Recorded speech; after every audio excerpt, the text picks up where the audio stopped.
Today I'm bringing you a video over 2 hours long full of One Piece theories that you can use as background audio, whether it's for sleeping, working out, or anything else you like. In fact, I'd love to know what you use this video for, so let me know in the comments. I would really appreciate it if you could subscribe to the channel to help me reach 1,000 subscribers and fulfill my dream. Now, let's get started with the video. The 3 most powerful characters from each arc of One Piece ranked from strongest to weakest. Subscribe right now to help me reach 1,000 subscribers and fulfill my dream. Romance Dawn, number 1, Luffy. With his Gum Gum Fruit powers, Luffy is the strongest in this arc. His rubbery body allows him to defeat Alvida effortlessly and free Kobe from her tyranny. Number 2, Alvida. She is physically strong and wields a large iron mace. While commanding a pirate crew, she is easily outclassed by Luffy.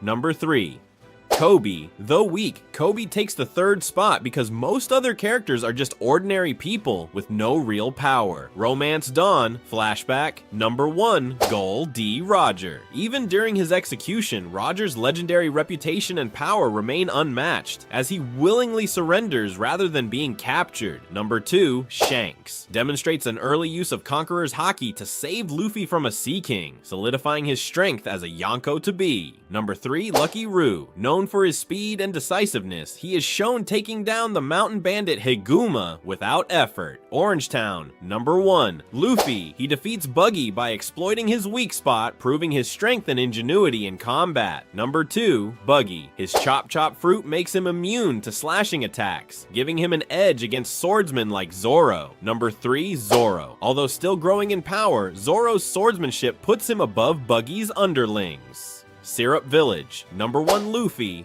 beats Captain Kuro, whose speed and cunning made him a dangerous opponent. Number 2, Kuro. His cat claws technique and strategy make him a formidable foe, but he ultimately falls to Luffy. Number 3, Zoro. Although Django's hypnosis could have made him a threat, Zoro's sheer strength and skill make him the better choice for this spot.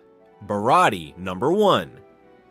Mihawk. As one of the 7 warlords of the sea, Mihawk demonstrates overwhelming strength by effortlessly defeating Zoro and showcasing his unmatched swordsmanship. Number 2, Luffy. His determination and raw power help him defeat Don Krieg, despite the latter's extensive arsenal of weapons and armor. Number 3, Don Krieg. Known as the strongest man in the East Blue, Krieg's reputation stems from his strategic mind and advanced weaponry, but he is ultimately no match for Luffy. Arlong Park, number 1.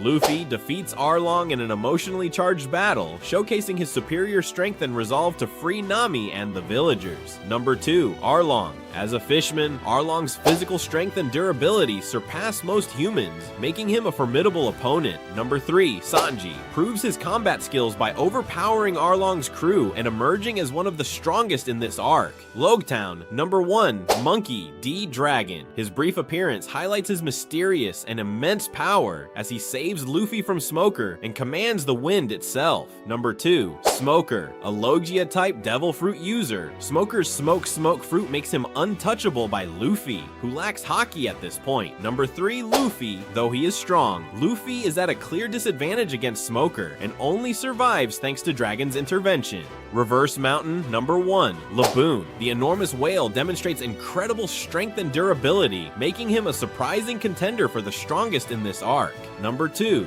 Crocus. As a former Roger pirate, Crocus is no ordinary old man. His hidden power and knowledge elevate him above the Straw Hats in this arc. Number 3, Luffy. While strong, Luffy's power here pales compared to Crocus and Laboon's potential. Whiskey Peak, number 1, Luffy defeats Zoro and numerous Baroque Works agents, proving his superior strength and leadership. Number 2, Zoro single-handedly cuts down dozens of Baroque Works agents, even while intoxicated, showcasing his unparalleled swordsmanship. Number 3, Mr. 5. His bomb fruit allows him to create explosions from any part of his body, making him a dangerous opponent, though he is no match for Luffy or Zoro. Little Garden, number 1, Mr. 3. His Wax fruit allows him to trap the giant warriors and several Straw Hats, proving his cunning and strength as the top villain in this arc. Number 2, Dory. One of the 2 giant warriors locked in a century-long duel, his raw physical power is immense. Number 3, Brogy, the 2nd giant warrior, equally as strong and durable as Dory, but their battle ends without a clear winner. Drum Island. Number 1, Luffy demonstrates his resilience and strength by enduring a cannon blast to protect Chopper and defeating Wapol decisively. Number 2, Wapol. His Munch Munch fruit gives him unique abilities to consume and transform materials, making him a tricky, albeit inferior opponent. Number 3, Dr. Kureha. Though her combat abilities are not directly shown, her past and mysterious aura suggests she was once extraordinarily powerful. Alabasta. Number 1, Crocodile. A Logia Devil Fruit user, Crocodile dominates Luffy multiple times with his Sand fruit before being defeated by Luffy's strategy. Number 2, Ace. With his Fire fruit, Ace matches Smoker evenly and displays the destructive power of his flames. Number 3, Smoker. Although Luffy is no match for him, Smoker's abilities are slightly below Ace's, making him the 3rd strongest in this arc. Jaya. Number 1, Blackbeard. His immense physical strength and the power of his dark fruit place him far above the others in this arc.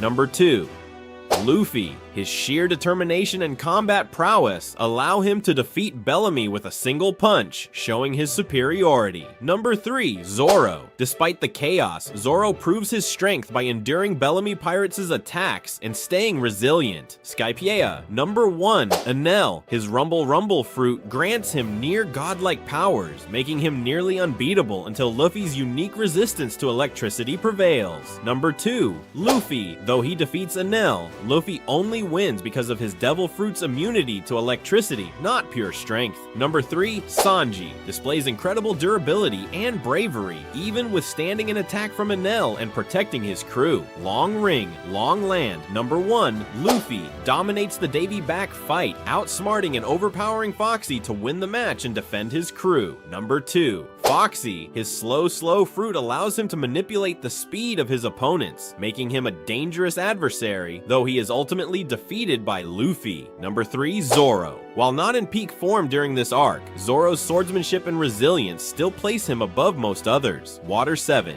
Number 1, Rob Lucci. As the strongest CP9 agent, Lucci's mastery of Rokushiki techniques and his ferocity make him the top character in this arc. Number 2, Kaku. With his powerful Ox fruit, model, giraffe, and Rokushiki skills, Kaku ranks 2nd in strength during this arc. Number 3, Jabra. Though not as strong as Lucci or Kaku, Jabra's mastery of Tekkai and his combat skills put him in the 3rd spot. Enies Lobby. Number 1, Luffy defeats Rob Lucci in a grueling battle, proving his strength and resilience in the face of overwhelming odds. Number 2, Rob Lucci, the strongest member of CP9. His mastery of Rokushiki and his Zoan-type Devil Fruit make him a powerful antagonist. Number 3, Chopper. Using his monster point, Chopper becomes a nearly unstoppable force, easily overpowering Kumadori and others. Thriller Bark. Number 1, Bartholomew Kuma. Though not involved in the main conflict, Kuma's power is so immense that he easily outclasses the others in this arc. Number 2, Luffy, Nightmare. With the power of the combined shadows, Luffy in his nightmare form becomes a force to be reckoned with, able to defeat Gecko Moria. Number 3, Gecko Moria. As the main antagonist, Moria uses his Shadow fruit to manipulate shadows and control the battlefield, but he is ultimately defeated by Luffy. Sabaody Archipelago. Number 1, Kizaru. As a Marine Admiral with the Light fruit, Kizaru is nearly invincible and extremely fast, making him the top character in this arc. Number 2, Silver's Rayleigh. The former first mate of the Roger Pirates, Rayleigh still possesses incredible strength and skill, holding his own against Kizaru. Number 3, Bartholomew Kuma. With his ability to repel attacks and teleport people across vast distances, Kuma is a powerful force during this arc. Amazon Lily. Number 1, Boa Hancock. A master of all 3 types of haki, and with the power of the Love fruit, Hancock is easily the strongest character in this arc. Number 2, Luffy. Although Luffy is immune to Hancock's powers due to his nature, he is still no match for her overall strength and abilities. Number 3, Sandersonia. As one of Hancock's sisters, Sandersonia has impressive combat skills and durability, placing her 3rd. Impel Down. Number 1, Magellan. the Warden of Impel Down, Magellan's venom fruit makes him a nearly unstoppable force capable of taking down most of the prisoners. Number 2, Blackbeard. With his dark fruit and raw physical strength, Blackbeard is a formidable presence in Impel Down. Number 3, Luffy. Despite being poisoned by Magellan's venom, Luffy's determination and willpower allow him to fight through the pain and continue his journey. Marineford. Number 1, Whitebeard. The strongest man in the world, Whitebeard wields the power of the Tremor fruit, causing massive destruction even in his weakened state. Number 2, Akainu. His magma fruit combined with his ruthless personality makes Akainu one of the most dangerous characters during this arc. Number 3, Shanks / Mihawk Tai. Both are considered equals in terms of skill and strength. Shanks' mere presence stops the war, while Mihawk's unmatched swordsmanship makes him a fearsome opponent. Fishman Island. Number 1, Luffy. With his mastery of Haki and the ability to use Gear 2nd and Gear 3rd, Luffy is able to defeat Hody Jones and his army. Number 2, Hody Jones. Enhanced by energy steroids, Hody becomes incredibly powerful but still falls short against Luffy. Number 3, Shirahoshi. As one of the ancient weapons, Shirahoshi holds immense potential power, though she isn't actively fighting in this arc. Punk Hazard. Number 1, Luffy. His strength and Haki mastery help him dominate most enemies in Punk Hazard. Number 2, Law. The power of the Op fruit and Law's tactical genius make him one of the top characters in this arc. Number 3, Virgo. With his mastery of Haki and his durability, Virgo is a serious threat, though he is ultimately defeated by Law. Dressrosa. Number 1, Fujitora. As a Marine Admiral, Fujitora uses the power of his gravity fruit to summon meteorites and dominate the battlefield. Number 2, Luffy. Despite his victory over Doflamingo, Luffy is still a step below Fujitora in terms of raw power. Number 3, Doflamingo. With his string fruit, Doflamingo controls and manipulates people and objects, making him an incredibly dangerous antagonist. Zoo. Number 1, Zunesha. The ancient elephant, Zunesha, is far stronger than any individual character in this arc. Its massive size and power place it at the top. Number 2, Luffy. Luffy's strength and Haki put him in the second spot, though he is still far below Zunesha in power. Number 3, Jack. As a member of the Beast Pirates All-Stars, Jack is an incredibly durable and powerful fighter, showing off his strength during the Siege of Zoo. Whole Cake Island. Number 1, Big Mom. As one of the 4 emperors, Big Mom possesses enormous physical strength and the power of the Soul fruit, making her the top character in this arc. Number 2, Luffy. Luffy's strength continues to grow, but he is not yet on par with Big Mom's overwhelming power, placing him second. Number 3, Katakuri. With his Mochi fruit and advanced Haki abilities, Katakuri is one of the toughest fighters Luffy has faced. Levely. Number 1, Imu. As the secret ruler of the world, Imu's immense power and control over the world's affairs make her the most powerful character in this arc. Number 2, Monkey D. Dragon. Dragon's revolutionary force is a major threat, and he is implied to be stronger than Garp at this stage. Number 3, Garp. Although older and past his prime, Garp's legendary status and strength still place him in the top tier of characters. Wano, flashback. Number 1, Gold D. Roger. The Pirate King's strength remains unrivaled, making him the most powerful figure during the flashback. Number 2, Whitebeard. As the strongest pirate in the world at the time, Whitebeard's Tremor fruit allows him to create massive destruction. Number 3, Silver's Rayleigh, Odin, debate. Both were immensely powerful, with Rayleigh being Roger's first mate and Odin having the strength to challenge both Roger and Whitebeard.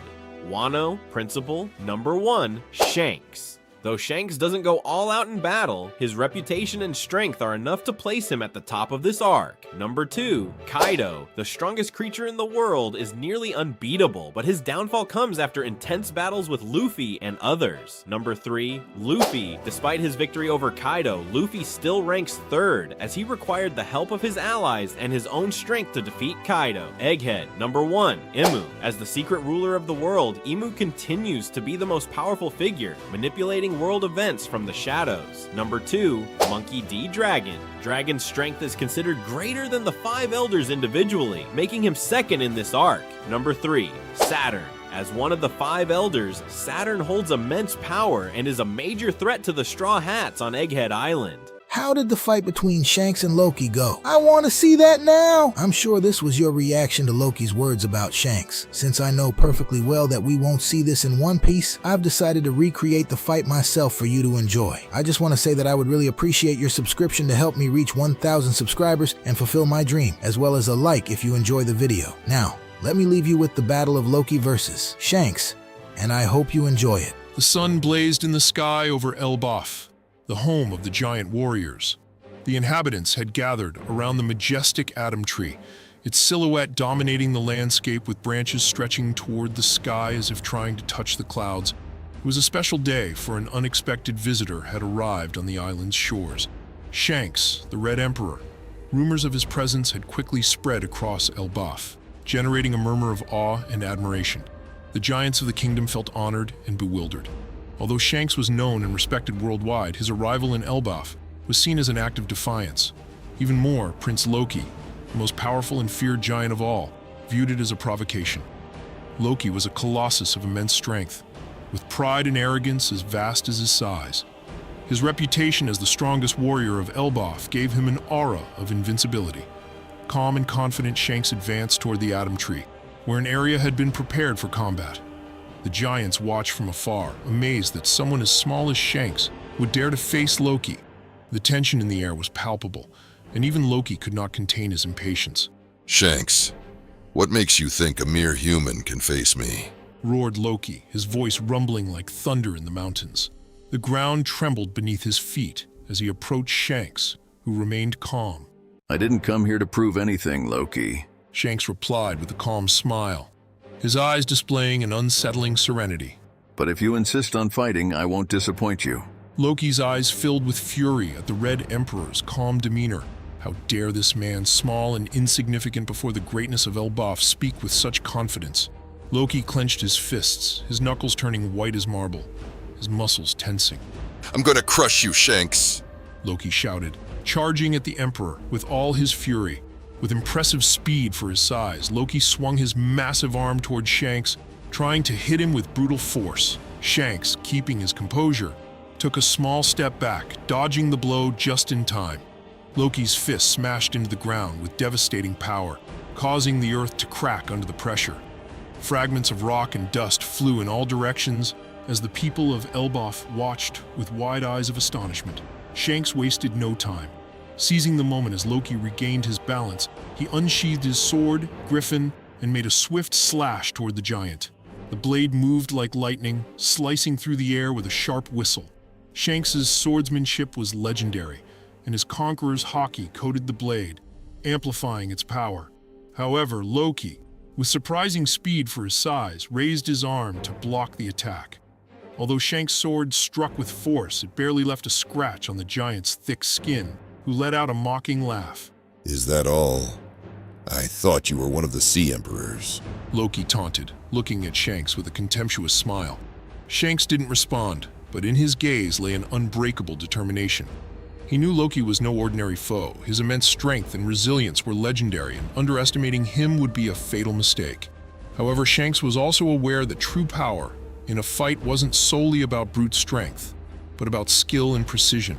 Don't underestimate true strength, Loki. Strength isn't always measured in size. Shanks said, readying himself for the next exchange. Loki roared, feeling provoked, and launched a series of punches, each stronger and faster than the last. Each punch and sweep of his massive arms created shockwaves that shook the ground. But Shanks, with agility and skill, dodged every one, moving like a shadow. The giants, fascinated and amazed, watched as the small human dodged their prince's attacks with a skill they had never seen. Shanks' agility was like that of a dancer, moving between Loki's attacks with impressive precision. Finally, Shanks saw an opening and lunged forward, aiming his sword at Loki's right arm.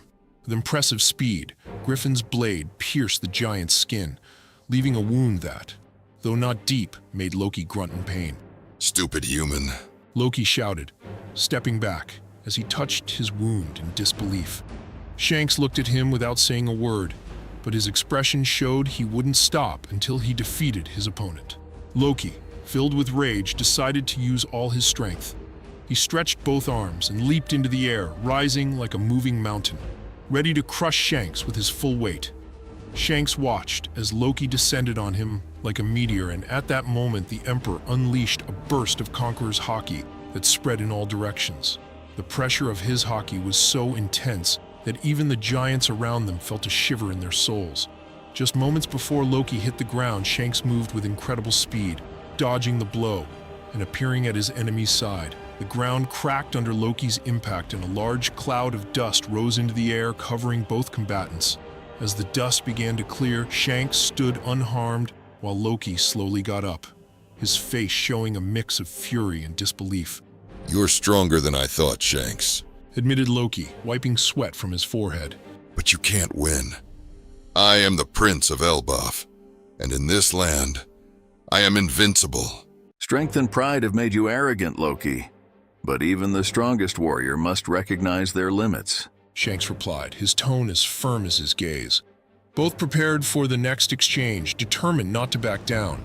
The battle between the Emperor and the Prince of Elbaf had only just begun, and neither was willing to yield. Loki's roar echoed across the island, a cry of fury and defiance that shook the mountains of Elbaf. The wound Shanks had managed to open on his arm wasn't deep, but it was a direct affront to his pride. Loki gritted his teeth, his eyes blazing with a wild rage, and decided to unleash the full brutality that characterized the warriors of Elbaf. Enough games, Shanks. Loki shouted, lifting his wounded arm and flexing it until his muscles looked like cords of steel. I'll show you what it means to face a true giant. The giants watching around the Atom Tree held their breath. They knew what was coming. It was one of the most feared techniques of the Elbaf warriors, a feat of sheer brute force that even other giants wouldn't dare to challenge. The Jormungandr smash. Loki raised both arms and took a deep breath, his chest swelling as if he were about to unleash a hurricane, then brought his fist crashing down with a force capable of pulverizing mountains. Shanks observed the movement closely. It wasn't an elegant or refined technique, but the immense power behind it could be lethal. As Loki's fists rushed toward him, Shanks took a step back and released a powerful wave of observation haki, allowing him to foresee the impact. He calculated the timing, and at the last second he leaped to the side, dodging Loki's fists by mere inches. The ground shattered under Loki's attack, creating a massive crater. The sound was deafening, like lightning striking the earth, and the shockwaves sent fragments of rock flying in all directions. The giants took a few steps back, fearful, and dust covered the battlefield. Yet Shanks had vanished from sight, moving at a speed that even Loki couldn't track. Where are you, Shanks? Loki roared, trying to locate him in the dust cloud. Here, Loki. Shanks replied from behind him, and with a swift, precise movement delivered another slash straight to the giant's leg. The sword Griffin, wrapped in armament haki, sliced through Loki's tough skin, opening a deep wound on his calf. Loki let out a cry of pain, staggering as he tried to keep his balance. His knee buckled, and he fell onto one leg, his pride and resilience starting to show cracks. You insolent wretch. Loki shouted, trying to turn to strike Shanks, but his injury made it difficult to move with the same speed as before. I told you, Loki. Size and strength don't always decide a fight. Shanks said, his voice calm but firm, his gaze fixed on the giant. Furious and wounded, Loki began to gather all his remaining strength.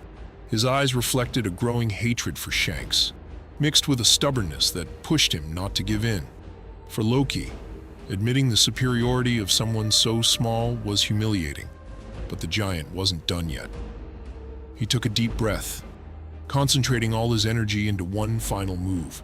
With a roar that shook all of Elbaf, Loki struck the ground with immense force, sending shockwaves through the terrain. Shanks was forced to retreat, dodging fragments of rock flying in all directions.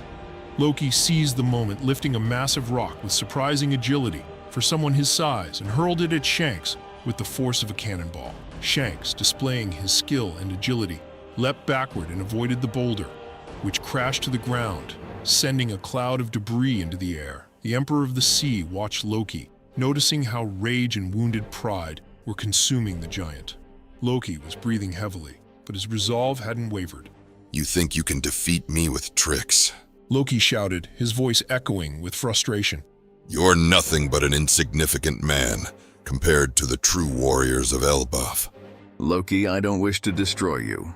Shanks replied. This fight can end right now if you're able to recognize that even you have a limit. Never! Loki exclaimed, his pride blinding him completely. Shanks sighed. He knew that while Loki was a formidable warrior, his arrogance and stubbornness were his true weaknesses. The battle continued, and it was clear the giant was wearing down. The wound on his leg hampered his movements, and his energy was beginning to drain while Shanks maintained an unshakable calm, as if he weren't exerting himself fully.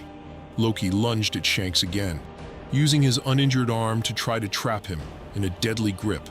This time the giant had focused all his power into a single move, determined to crush the Emperor of the Sea once and for all. His arm came down like a hammer, and Shanks, knowing he couldn't fully dodge, decided to confront it another way. Conqueror's Haki. Shanks shouted, releasing a powerful wave of energy that momentarily halted Loki's attack. Shanks's Conqueror's Haki enveloped the area like an aura, and several giants stepped back, feeling an overwhelming pressure on their shoulders. Shanks's power was so immense that even Loki, who had never before encountered Conqueror's Haki at this level, felt a flicker of fear in his heart. Seizing that moment of hesitation, Shanks charged at Loki, moving like lightning. With flawless skill, he leapt toward the giant's face, aiming his sword precisely at his left eye.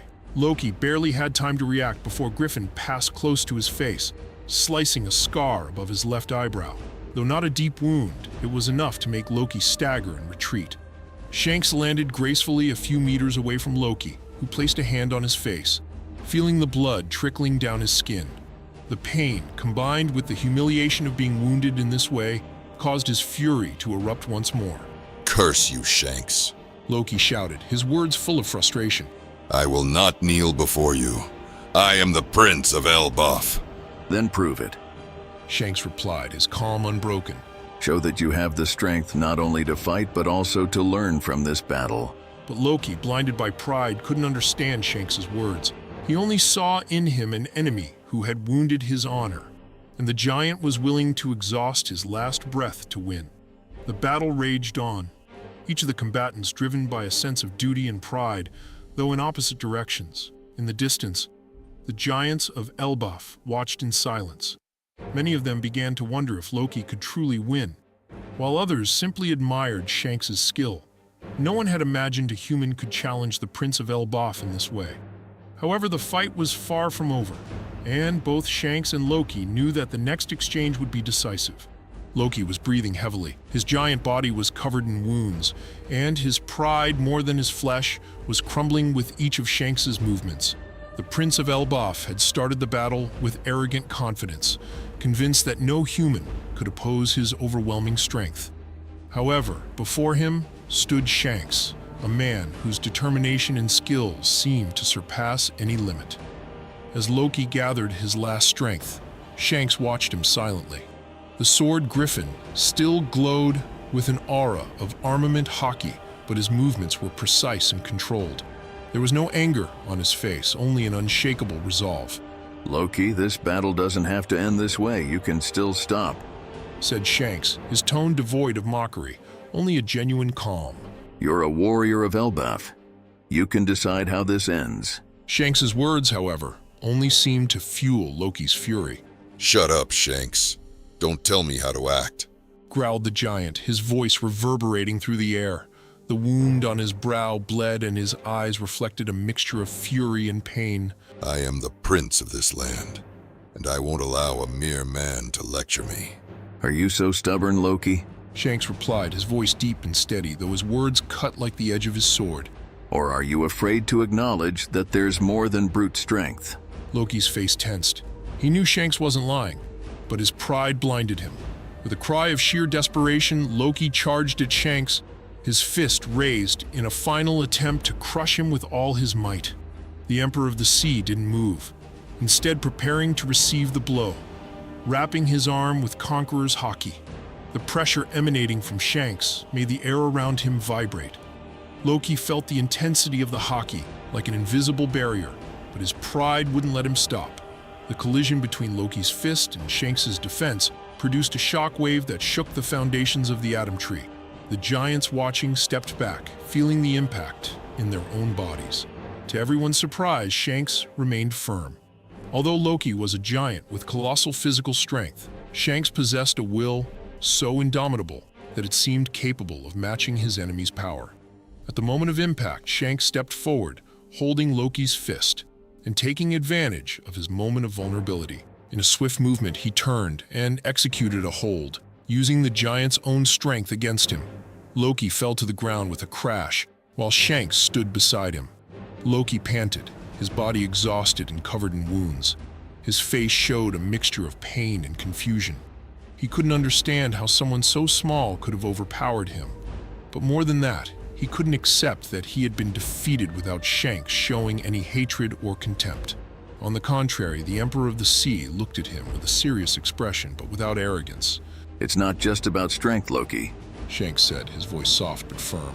It's about knowing when to fight and when to accept that there are paths other than battle. Loki, still lying on the ground, felt a wave of shame and frustration. But deep down, something in Shanks's words touched an unknown part of him. The giants around were silent, watching their fallen prince with a mix of respect and awe. The news of Loki's defeat by a common man would not leave Elbaf as promised, but the impact of that battle would leave a mark on all present. You're strong, Shanks. Admitted Loki, his voice low and filled with forced humility. More than I would have imagined. Shanks nodded, extending a hand to Loki to help him up. The gesture was unexpected, but after a moment of hesitation, Loki accepted the help, standing with difficulty. Sometimes acknowledging our limitations makes us stronger, not weaker. Shanks said, looking him in the eye. Loki didn't reply, but inside he knew Shanks was right. Though his pride was wounded, he had learned a lesson he would never forget. That battle wasn't just about measuring strength, but about learning to see beyond his own power. As he stood up, the giants began to approach silently, their gazes filled with respect for both fighters. Shanks sheathed his sword, turning to leave as the atmosphere around the Atom Tree began to calm. Before walking away, he cast one last glance at Loki. Next time we meet, I hope it's as allies, not as enemies, Prince of Elbaf. Loki nodded, without a word. Deep down, he knew there was much to learn and that though the battle was over, the path to becoming a true warrior of Elbaf had just begun. Shanks's figure faded into the horizon, leaving Loki and his people reflecting on the true nature of strength and wisdom. The legend of that battle would be etched in the minds of the giants of Elbaf, not as a mere clash of power, but as the day the proud Prince Loki learned a valuable lesson in honor and humility. All right, welcome back, everybody, for another deep dive. You know we love to dig into those fan theories that really get you thinking. Yeah. And today we've got one that, well, it really reimagines Usopp's potential power-up in the Elbaf arc. Interesting. So, get ready. We're diving deep into the world of One Piece. And we're going to be using this document that you sent over called Corrected Uso Power Up for Elbaf.txt. Okay, Elbaf, the Island of Giants. You know, it's fascinating how this location, just steeped in legend and brimming with these formidable warriors, might actually hold the key to unlocking Usopp's true potential. Exactly. We're all waiting for him to, finally step up and become that brave warrior of the sea that he always talks about. But let's face it, the recent chapters in this Elbaf arc are really showing him struggling. Remember when even just a giant cat creature had him on the ropes? Yeah, it's a stark contrast to the power levels that we're seeing, from the monster trio. Wow. And it really emphasizes how urgent it is for Usopp to level up, especially because Elbaf is the islands that he's been dreaming of visiting since the Little Garden arc. Yeah, it's supposed to be like his proving ground. Yeah. So this document, kind of explores all the popular theories about how Usopp could get stronger. Okay. I mean, Habaki seems like the obvious choice. Yeah. He's dabbled in observation Habaki before, even pretended to have Conqueror's Haki during the Wano arc. Right. But the author of this document argues that Habaki alone might not be enough. And it might not even really suit his fighting style. I think that's a valid point. When we consider Usopp's primary role as a sniper, it makes sense that his upgrade should really complement his existing strengths. Yeah. Strategic thinking, trickery, long-range attacks, simply boosting his physical strength wouldn't really do him justice. Okay, so let's unpack this a little bit. This document proposes a pretty out there theory. Usopp upgrading his arsenal with Miss Goldenweek's color trap paint. Remember her? Oh yeah, from the little gardener. Yeah, she used those hypnotic paints to manipulate emotions. Color trap paint is a fascinating concept. It's a subtle form of psychological warfare that we haven't seen a lot of in One Piece. But it has the potential to be incredibly powerful. Yeah. Especially in the hands of someone like Usopp. I know, right? It's like, what if instead of just hitting people with explosives, he starts messing with their heads? The author kind of links this theory to Usopp's emotional nature. Okay. His struggles with fear, his incredible loyalty to his friends, and even his surprising resilience to Perona's negative hollow in Thriller Bark. Oh, yeah. Remember, he was the only one unaffected, because he was already so negative himself. That's a clever connection. It suggests a certain resistance to mental manipulation, and perhaps even an aptitude for it. You know, it'd be interesting to see Oda explore the concept of emotional resilience as a form of strength in One Piece. Now, to really kind of get into this theory, we need to revisit Miss Goldenweek's post-Alabasta cover story. A lot of fans overlook those cover stories, Right. but they often hold these valuable clues about the world and the characters. You're absolutely right. Those cover stories often introduce elements that later become relevant to the main plot. In Miss Goldenweek's case, we see her color trap abilities kind of evolving beyond simple emotional manipulation. For example, she befriends this giant pteranodon using the yellow-green of friendship, basically taming it with paint. And then she uses Betrayal Black to control Marines, forcing them to do her bidding. These examples alone show that color trap paint can affect a wide range of individuals, even powerful ones. Imagine Usopp painting a giant with runaway red or something. Now, let's not forget the Rainbow of Dreams. This technique is truly bizarre. Miss Goldenweek creates a giant rainbow, and it allows people to temporarily embody their deepest desires. It even changes their clothes. Whoa, wait, that's nuts. We see this happen to Crocodile in the cover story, and he's furious about it. It's a fascinating detail. It suggests that deep down, Crocodile still yearns for the title of Pirate King, even though he publicly claims to have moved on. But more importantly, the Rainbow of Dreams showcases the sheer potential of color trap paint to manipulate someone's will and actions.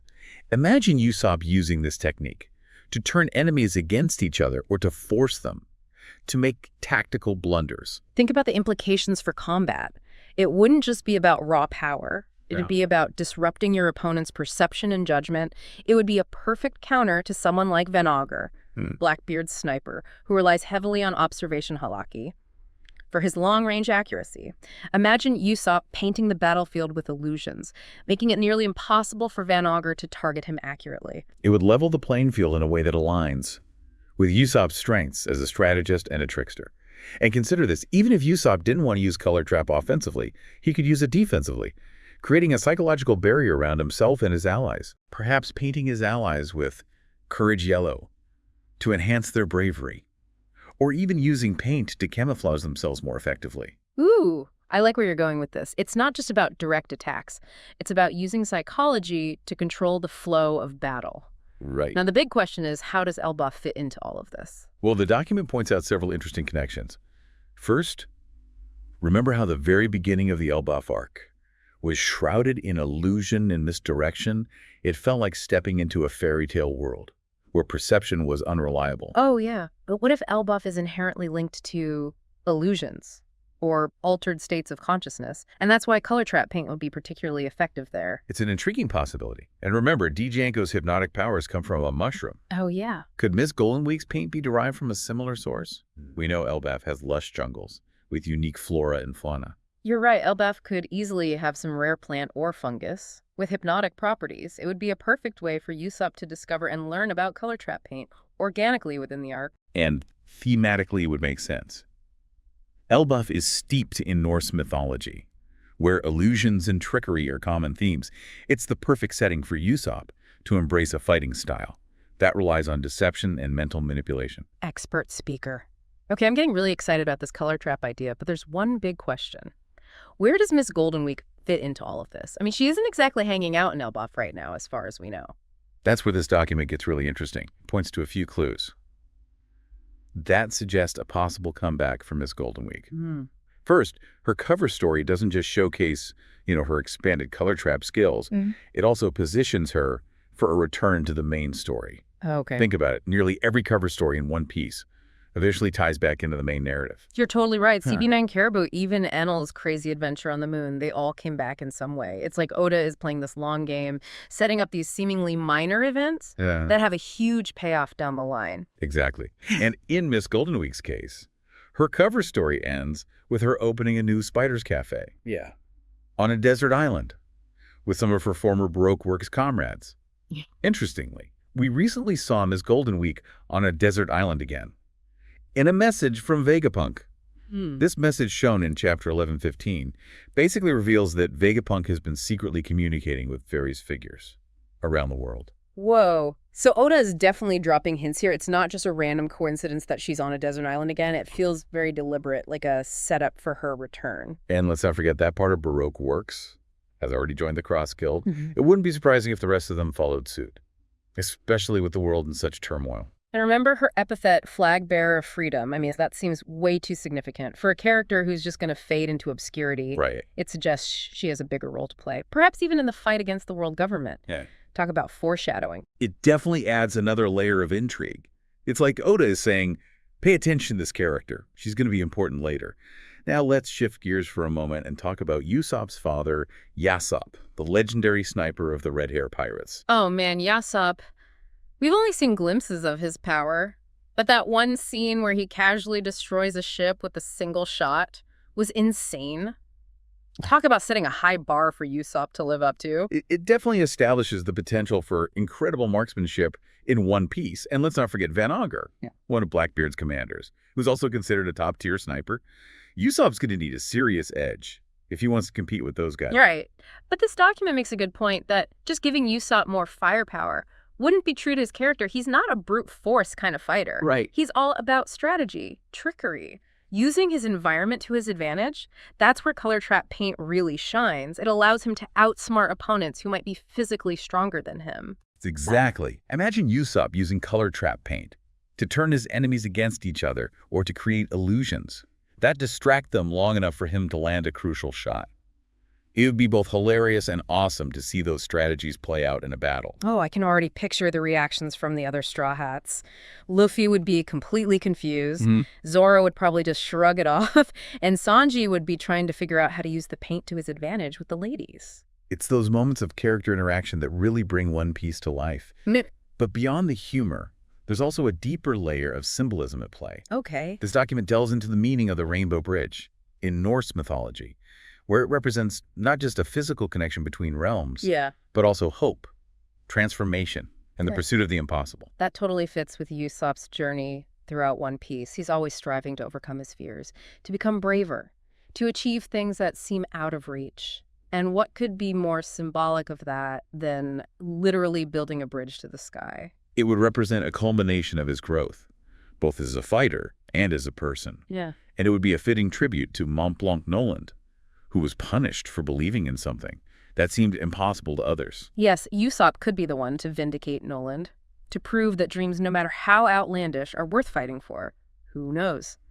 Maybe Elbaf will even reveal a deeper connection between Usopp and Noland, perhaps through a shared ancestry or some other hidden link. Now, there's one more intriguing connection that this document brings up. Okay. Remember the symbol of Nika, the mythical warrior god that Luffy's devil fruit awakened into? Yeah, the symbol of liberation and joy. I remember it vividly. Well, Nika is usually depicted holding a spear and a sword. But what if that spear is actually a giant paintbrush? Whoa, that's a wild thought. But you know, the tip of a paintbrush does resemble the spear in the Nika symbol. And considering all this talk about art and creativity in relation to color trap paint, that's not entirely implausible. Exactly. It could be a subtle hint from Oda, suggesting a deeper connection between the power of Nika and the creative potential that Usopp might unlock. Perhaps there's a hidden link between the warrior god of liberation and the ability to paint a new reality. That's a really cool idea. It would add another layer to the whole concept of inherited will and the idea that certain abilities and destinies are passed down through generations. What if Usopp is unknowingly carrying a piece of Nika's legacy through his artistic talents and his potential to wield color trap paint? It's definitely food for thought. It highlights the interconnectedness of everything in One Piece.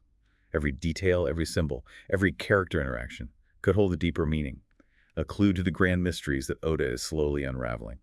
Okay, so we've covered a lot of ground here. We've talked about Usopp's struggles, the potential of color trap paint, the clues pointing to Miss Golden Week's return, the symbolism of the Rainbow Bridge, and even a possible connection to the legendary Nika. But where do we go from here? What kind of Elbaf journey awaits Usopp based on all of this? That's the beauty of it. We can speculate, theorize, and analyze all we want. But ultimately, it's up to Oda to reveal the full picture. What's clear from this deep dive is that there's so much more to Usopp than meets the eye. He's not just the comic relief or the cowardly sniper. He's a complex character with hidden depths, a dreamer constantly striving to become something more. And I think that's why so many fans are invested in Usopp's journey. You know, we see a bit of ourselves in him, that desire to overcome our fears, to reach for the impossible, to become the heroes of our own stories. Absolutely. It's that relatability that makes him such a compelling character. Now, before we wrap up this deep dive, I wanted to throw one final thought, something that wasn't explicitly mentioned in the document, but that's been kind of swirling in my mind. Ooh, I love a good cliffhanger. Lay it on me. What if Usopp's mastery of color trap paint goes beyond combat? Okay. What if it allows him to tap into a deeper understanding of human nature, the power of emotions, the very forces that shape our perceptions and actions? Whoa, that's deep. I mean, we've seen how color trap can manipulate emotions, but could it also be used to heal? To inspire? To foster understanding and empathy? Could be a tool for connection rather than just conflict? Exactly. Imagine Usopp using color trap paint, not as a weapon, but as a tool for peace, reconciliation, for bringing people together. That's a powerful image. It would be a radical shift from his current role as a sniper, but it would also be a natural progression of his character arc. He's always been the one to see the good in others, even his enemies. He's the heart of the Straw Hats, the one who reminds them of the importance of compassion and forgiveness. And in a world that's increasingly divided, a world on the brink of war and chaos, maybe that's the kind of hero we need, someone who can bridge the gaps between cultures, ideologies, even entire worlds, someone who can paint a brighter future one stroke at a time. You know, that actually ties back to the Nika symbolism we were talking about earlier. Nika represents liberation and joy. And what could be more liberating than breaking free from hatred and fear? What if Usopp's mastery of color trap paint allows him to unlock that same joyful, unifying energy? That's a fascinating connection. It speaks to the deeper themes of One Piece. Breaking down barriers, finding common ground, believing in the power of dreams to change the world. So as we eagerly await the next chapter in Usopp's Elbaf journey, let's hold on to that hope, that possibility. Even in the darkest of times, there's always room for a splash of color, a touch of whimsy, and a belief in the power of imagination to create a better tomorrow. And who knows, maybe Usopp's journey will inspire us to do the same, to embrace our own creativity, challenge our limitations, and build bridges where others see only obstacles. Well said. Thanks for joining us on this deep dive. And until next time, keep dreaming big, keep exploring, and keep believing in the power of stories to connect us all. Everyone, and welcome to another deep dive. Today we're going to be tackling one of the biggest mysteries in the One Piece world. Oh, yeah. It's a question that's been bugging fans for ages. What happens if someone eats 2 devil fruits? Yeah, it's a question that goes way beyond just simple curiosity. Right. It really makes us think about, like, what are these devil fruits all about? And the whole power system of One Piece, really. Absolutely. Now, for any of you out there who might be land lubbers, you know, newer to the Grand Line, let's do a quick recap. Okay. Devil fruits, these crazy looking fruits. Yeah. They give you awesome powers. But the catch is... Big catch. Once you take a bite, you become a hammer. You're a hammer. And can never swim again. Never swim again. That's a big deal in a world of ocean. A huge trade-off. It is. It is. And that's where this whole, like, risk and reward thing comes in, right? Likely. You could get powers like controlling fire, or turning into a lightning bolt, or, like, even becoming a giant Buddha. Right. Or a jacket. You could turn into a jacket, anyone. Or balls. Balls. Lots and lots of balls. Lots and lots of balls, yeah. Not exactly the most intimidating power. No, not really. So the point is, even just eating 1 devil fruit is a gamble. Huge gamble. With some pretty unpredictable results. Yeah, you never know what you're going to get. So the idea of eating 2. 2, that's where things get really interesting. Right. And potentially very deadly. Deadly. Yeah, it's like you're doubling down on a bet where the stakes are literally your life. It's intense. Yeah, and it raises the question of, like, what are the limits of this power system? You know? So let's look at some of the theories that are out there. Okay, yeah. One of the most popular ones comes from Jabra. Yeah, He claims that every devil fruit has a demon living inside it. right? And his theory is that if you eat 2 fruits, the demons inside will clash and cause you to explode. It's a very vivid image. It is. And pretty terrifying. Yeah. But it's also interesting how that idea kind of connects to real-world stuff. Right. Like, you know those stories about demons living in trees in India? I've heard of that. Yeah. It's like this natural human thing to, like, explain things we don't understand with the supernatural. Right. Fear of the unknown. Exactly. Fear of the unknown. Yeah. That's powerful stuff. Powerful stuff. But is it really demons that are causing these explosions? Well, the world government, Yeah. the big guys, you know, The defense. they offer a more, like, scientific explanation. Okay. They say that eating 2 devil fruits leads to death because of, like, incompatible lineage factors. Lineage factors. Yeah. Basically, think of it as the unique DNA code of each fruit. Okay. They say if you try to combine 2 that don't match, it's like mixing oil and water. Total chaos. Yeah. And a very messy end. Yeah. But here's the thing. What's that? How much can we really trust the world government? That's a good point. Hmm. They haven't exactly been transparent in the past, have they? No, not really. I mean, they've gone through a lot of trouble to erase entire chunks of history. Like what? Like the God Valley incident. Right. And the whole existence of Roxtiesbeck. It makes you wonder. It does make you wonder, who's to say they're not messing with the truth about devil fruits too? Exactly. So if we can't fully trust the world government, Yeah. and the demon theory is kind of shaky, Mm. how do we explain Blackbeard? Ah, Blackbeard. The big question mark. He's the only one we've seen who can use the power of 2 devil fruits, Yeah. and he's not exploding. Not at all. In fact, he seems to be doing pretty well. He's thriving. Thriving. He's the outlier. The guy who breaks all the rules. So how is he doing it? Well, that's the million-berry question, isn't it? It is? He got his second devil fruit, the Gurugura no Mai, from Whitebeard. Right after Whitebeard died. Exactly. How he did it is still a mystery. Right. Some people think he ate a piece of Whitebeard, Oh. or maybe drank his blood. Kind of gross. Yeah, it's a bit grim. But then again, cannibalism has led to some surprising things in One Piece. It's true. Seems like a weird recurring theme. It does. But maybe in Blackbeard's case, it's the key to understanding his unique ability. Maybe. So Blackbeard's a cannibal. Possibly. But there's another popular theory. What's that? Some believe that Blackbeard isn't just one person. Oh. They think he might be like a composite being, What do you mean? like 3 separate entities all sharing one body. 3 entities. That's crazy. It is a bit out there, but it would explain a lot. Like what? Well, think about it. If each entity had its own separate lineage factor, Mm-hmm. they could each handle 1 devil fruit without any problems. Oh, like each entity has its own dedicated space for a devil fruit power. Exactly. And remember all those 3s we talked about before? The skulls on his flag, the pistols he carries? Yeah. Some fans think it's a connection to the Cerberus, The 3-headed dog from Greek mythology. the one and only, the guardian of the underworld. Are we saying Blackbeard is the One Piece version of the Cerberus? It's a fun thought, isn't it? It is. But does it hold up? Well, the Cerberus was known for being super fierce. Yeah. It could devour anything, and it kept souls from escaping the underworld. Uh-huh. Blackbeard's darkness powers, especially with the Yami Yami no Mi, kind of have that same vibe. Right. He can literally suck in attacks and devil fruit powers. And he's got that intimidating aura, for sure. He does, doesn't he? Little darkness. Yeah, he's a pretty dark dude. So the Cerberus connection is kind of making sense. It's interesting, right? Yeah. But let's get back to his devil fruit powers. He's got the Yami Yami no Mi, the darkness fruit, and the Gura no Mi, the quake fruit. Powerful combo. Super dangerous. Yeah, that combination just screams danger. It does. But how did he even get Whitebeard's devil fruit in the first place? Right. The how is still a mystery. Did he eat part of Whitebeard? Maybe did his darkness power let him, like, pull out the Gura no Mi's essence? I don't know. Or was there some other crazy process we haven't even seen yet? It's like Blackbeard knows something we don't. It's possible. Yeah. He definitely seems to be operating on a different level. He does. Let's say, just for fun, that he did figure out a way to bypass the normal devil fruit rules. Okay. What would that mean for the world? Oh, man.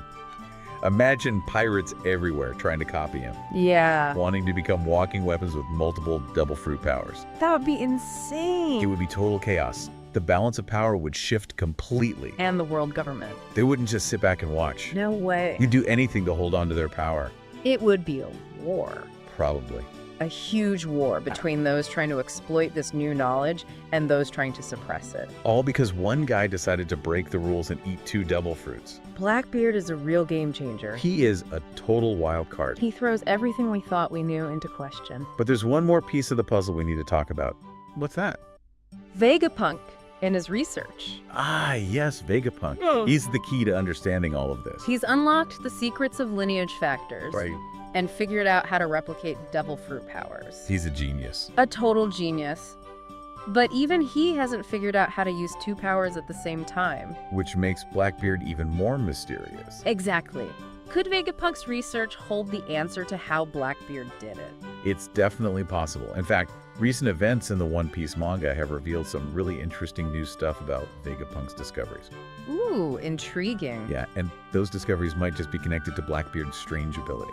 Well, we're about to head into the final part of our deep dive. Okay. And I can't wait to see if these new developments bring us any closer to solving this devil fruit puzzle. Yeah, me too. Let's get to it. Welcome back, devil fruit fans. We're still unraveling the whole Blackbeard situation. Yeah. And how he manages to use 2 devil fruit powers. It's a real hit scratcher. It is! Last time we were talking about Vegapunk. Right, the science whiz. Right. And even he hasn't figured out how to make 2 devil fruit powers work at the same time. Which makes Blackbeard's ability even more mind-boggling. Doesn't it? It really does. Yeah. It's like Blackbeard's got access to some knowledge or technique that even Vegapunk hasn't discovered. Okay, so remember that theory about Blackbeard maybe being like 3 people in one? Oh yeah, the composite being idea. What if each of those like entities or whatever had their own separate lineage factor Yeah. thing?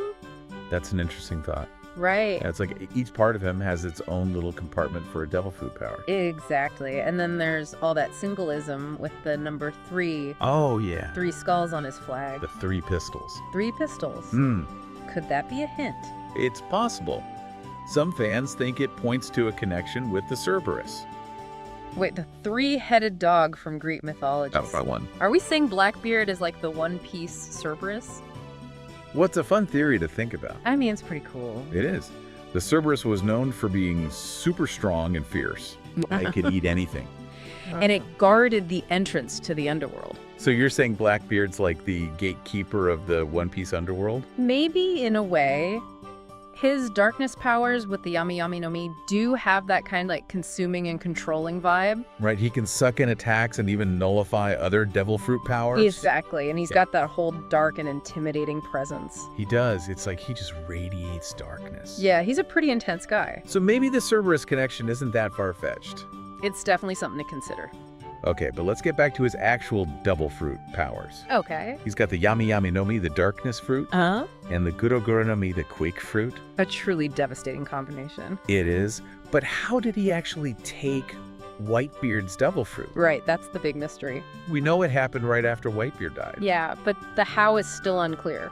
Did he like eat a piece of Whitebeard's heart or something? Some people think so. Or maybe he used his darkness power to like extract the devil fruit essence? It's possible. Or maybe there's some even crazier method we haven't even thought of. It's like Blackbeard's got this secret knowledge about devil fruits that nobody else has. He definitely seems to be ahead of the curve. Okay, let's imagine for a second that Blackbeard did figure out a way to get around the normal devil fruit rules. Okay. What would that mean for the world of One Piece? Oh man. It would be absolute pandemonium.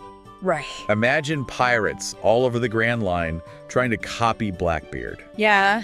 wanting to combine multiple devil fruit powers. It would be a total free-for-all. It would completely change the balance of power in the world. And the world government. They wouldn't just stand by and watch. No way. They'd have to do something. They'd probably go to extreme lengths to try and maintain control. It would be an all-out war. Most likely. A war between those who want to use this new knowledge and those who want to bury it. And it would all be because Blackbeard decided to break the rules. He's a true game changer. He really is a total disruptor. He makes us question everything we thought we knew about devil fruits. Okay, so we've got Blackbeard and his crazy double devil fruit situation. And then we've got Vegapunk with all his research and discoveries. Right. Do you think Vegapunk's work could hold the key to understanding how Blackbeard did it? I think it's very possible. In fact, recent events in the One Piece manga have given us some fascinating new insights into Vegapunk's research. Really? What kind of insights? Well, remember how the Seraphim can switch between different devil fruit powers? Yeah, like they have a library of abilities they can choose from. Exactly. We've learned that they can access all these different powers, but they can't use two at the same time. So even Vegapunk, with all his advanced technology, hasn't figured out how to overcome that limitation. It seems to be a fundamental rule of devil fruits. But Blackbeard's breaking that rule, He is. Which raises a lot of questions. doesn't it? It does. Could Blackbeard be using some method that Vegapunk hasn't even considered? Maybe it's something to do with his darkness powers or that whole three entities theory. It's possible. We know that Blackbeard has a deep understanding of devil fruits. Yeah, he specifically sought out the Yami Yami Nomi. Right. Which suggests he had a plan all along. It's like he knew something everyone else didn't. It's a chilling thought. It is. Mhm. But it makes him even more fascinating. So where does that leave us? What's the big takeaway for our listeners? I think the main thing is that we need to rethink how we view devil fruits. Okay. The traditional explanations, even the scientific ones, might not be the whole story. You're saying there's more to it than we realize. Exactly. Blackbeard's existence proves that there are still so many unknowns. Mysteries waiting to be uncovered. Exactly. And that's what makes One Piece so exciting. It does. Oda, the creator, is always throwing us curveballs. He keeps us on our toes. He does. So what should our listeners be looking out for? Pay attention to Blackbeard's actions. Okay. Watch what Vegapunk is up to. Uh, And keep an eye out for any little clues Oda might drop in the story. the answers are out there somewhere. They are. We just have to find them. This has been a wild ride. It has. We've gone from ancient myths to cutting-edge science. And we're still no closer to solving the mystery of Blackbeard. But that's part of the fun, isn't it? It is. The journey is just as important as the destination. Exactly. So keep exploring, keep theorizing, and never stop questioning the mysteries of the One Piece world. Awesome advice. Until next time, everyone, keep the devil fruit discussions going. And we're back. It's the final stretch of our devil fruit deep dive. Time to tie up some loose ends. Yeah, we've gone over a lot of ground. We have. From ancient myths to like cutting edge science. It's been a wild ride. It has. But let's refocus on Vegapunk. Okay. Because he's really the key player here when it comes to understanding devil fruits. Absolutely. He's the one who unlocked the secrets of lineage factors and figured out how to copy devil fruit powers. It's insane, building robots that can switch between different powers. The Seraphim are incredible feats of engineering. They are. But even Vegapunk hasn't been able to make two devil fruit powers work at the same time. That's right. Even with all his knowledge and technology, that seems to be an impossible hurdle. Which makes Blackbeard's ability even weirder. It does.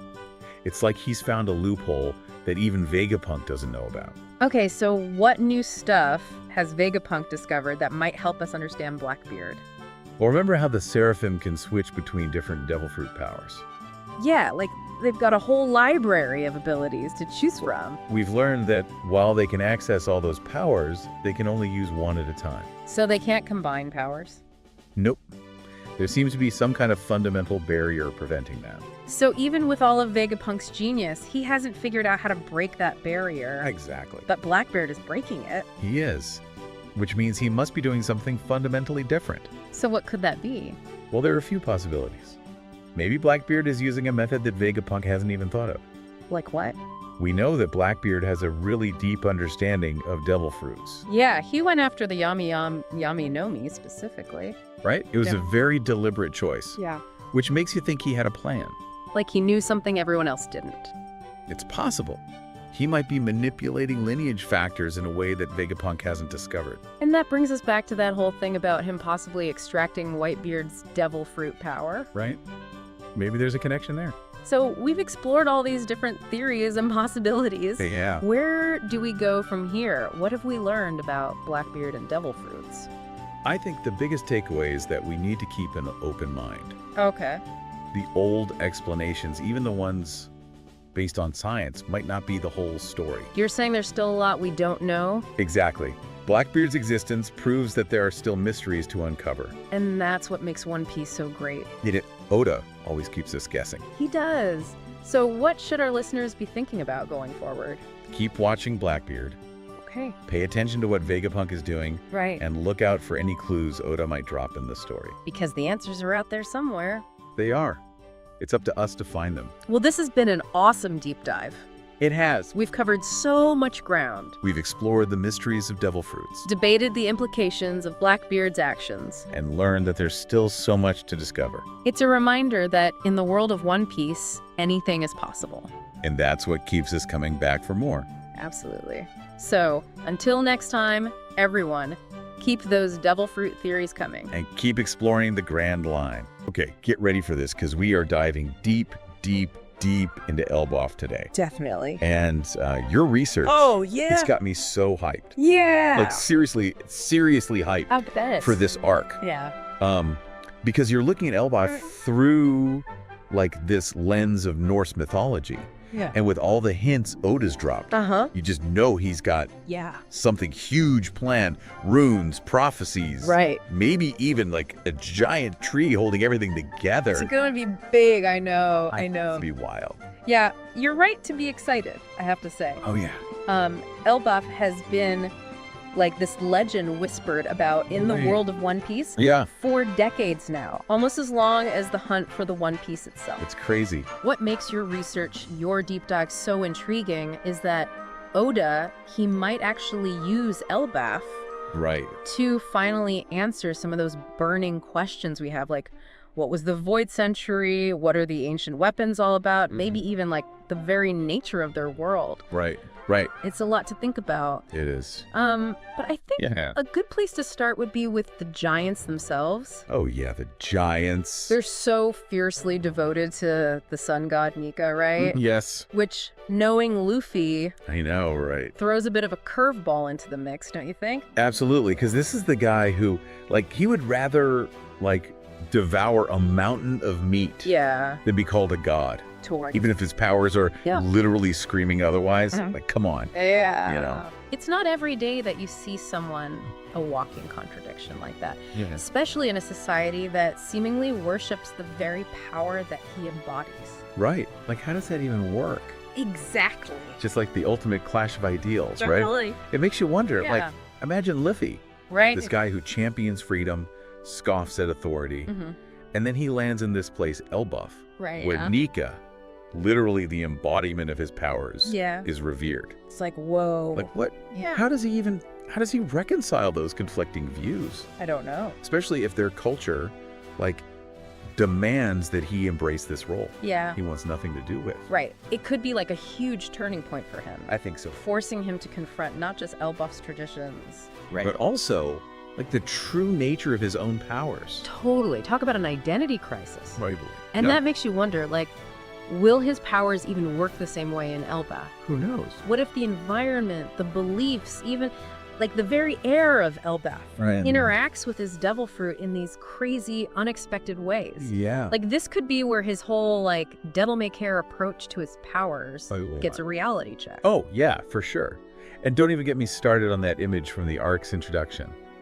That massive tree. Oh, it's true. It immediately makes you think of Yggdrasil, right? Yes. The world tree connecting the 9 realms in Norse cosmology. It's like, the moment I saw that tree, my mind went straight to Yggdrasil. Of course. Knowing Oda. This isn't just some random environmental design choice. No way. This tree could be the key to unlocking major secrets. Like what? Maybe even a pathway to parts of their world that we haven't even seen yet. Right. What if it's like a literal connection between islands? It could be. Or a way to get to, like, the moon? Who knows? Think about it. I know. Especially with Enel just sitting up there. You're right. With his ties to ancient history. I know. Oda loves to plant those seeds. He does.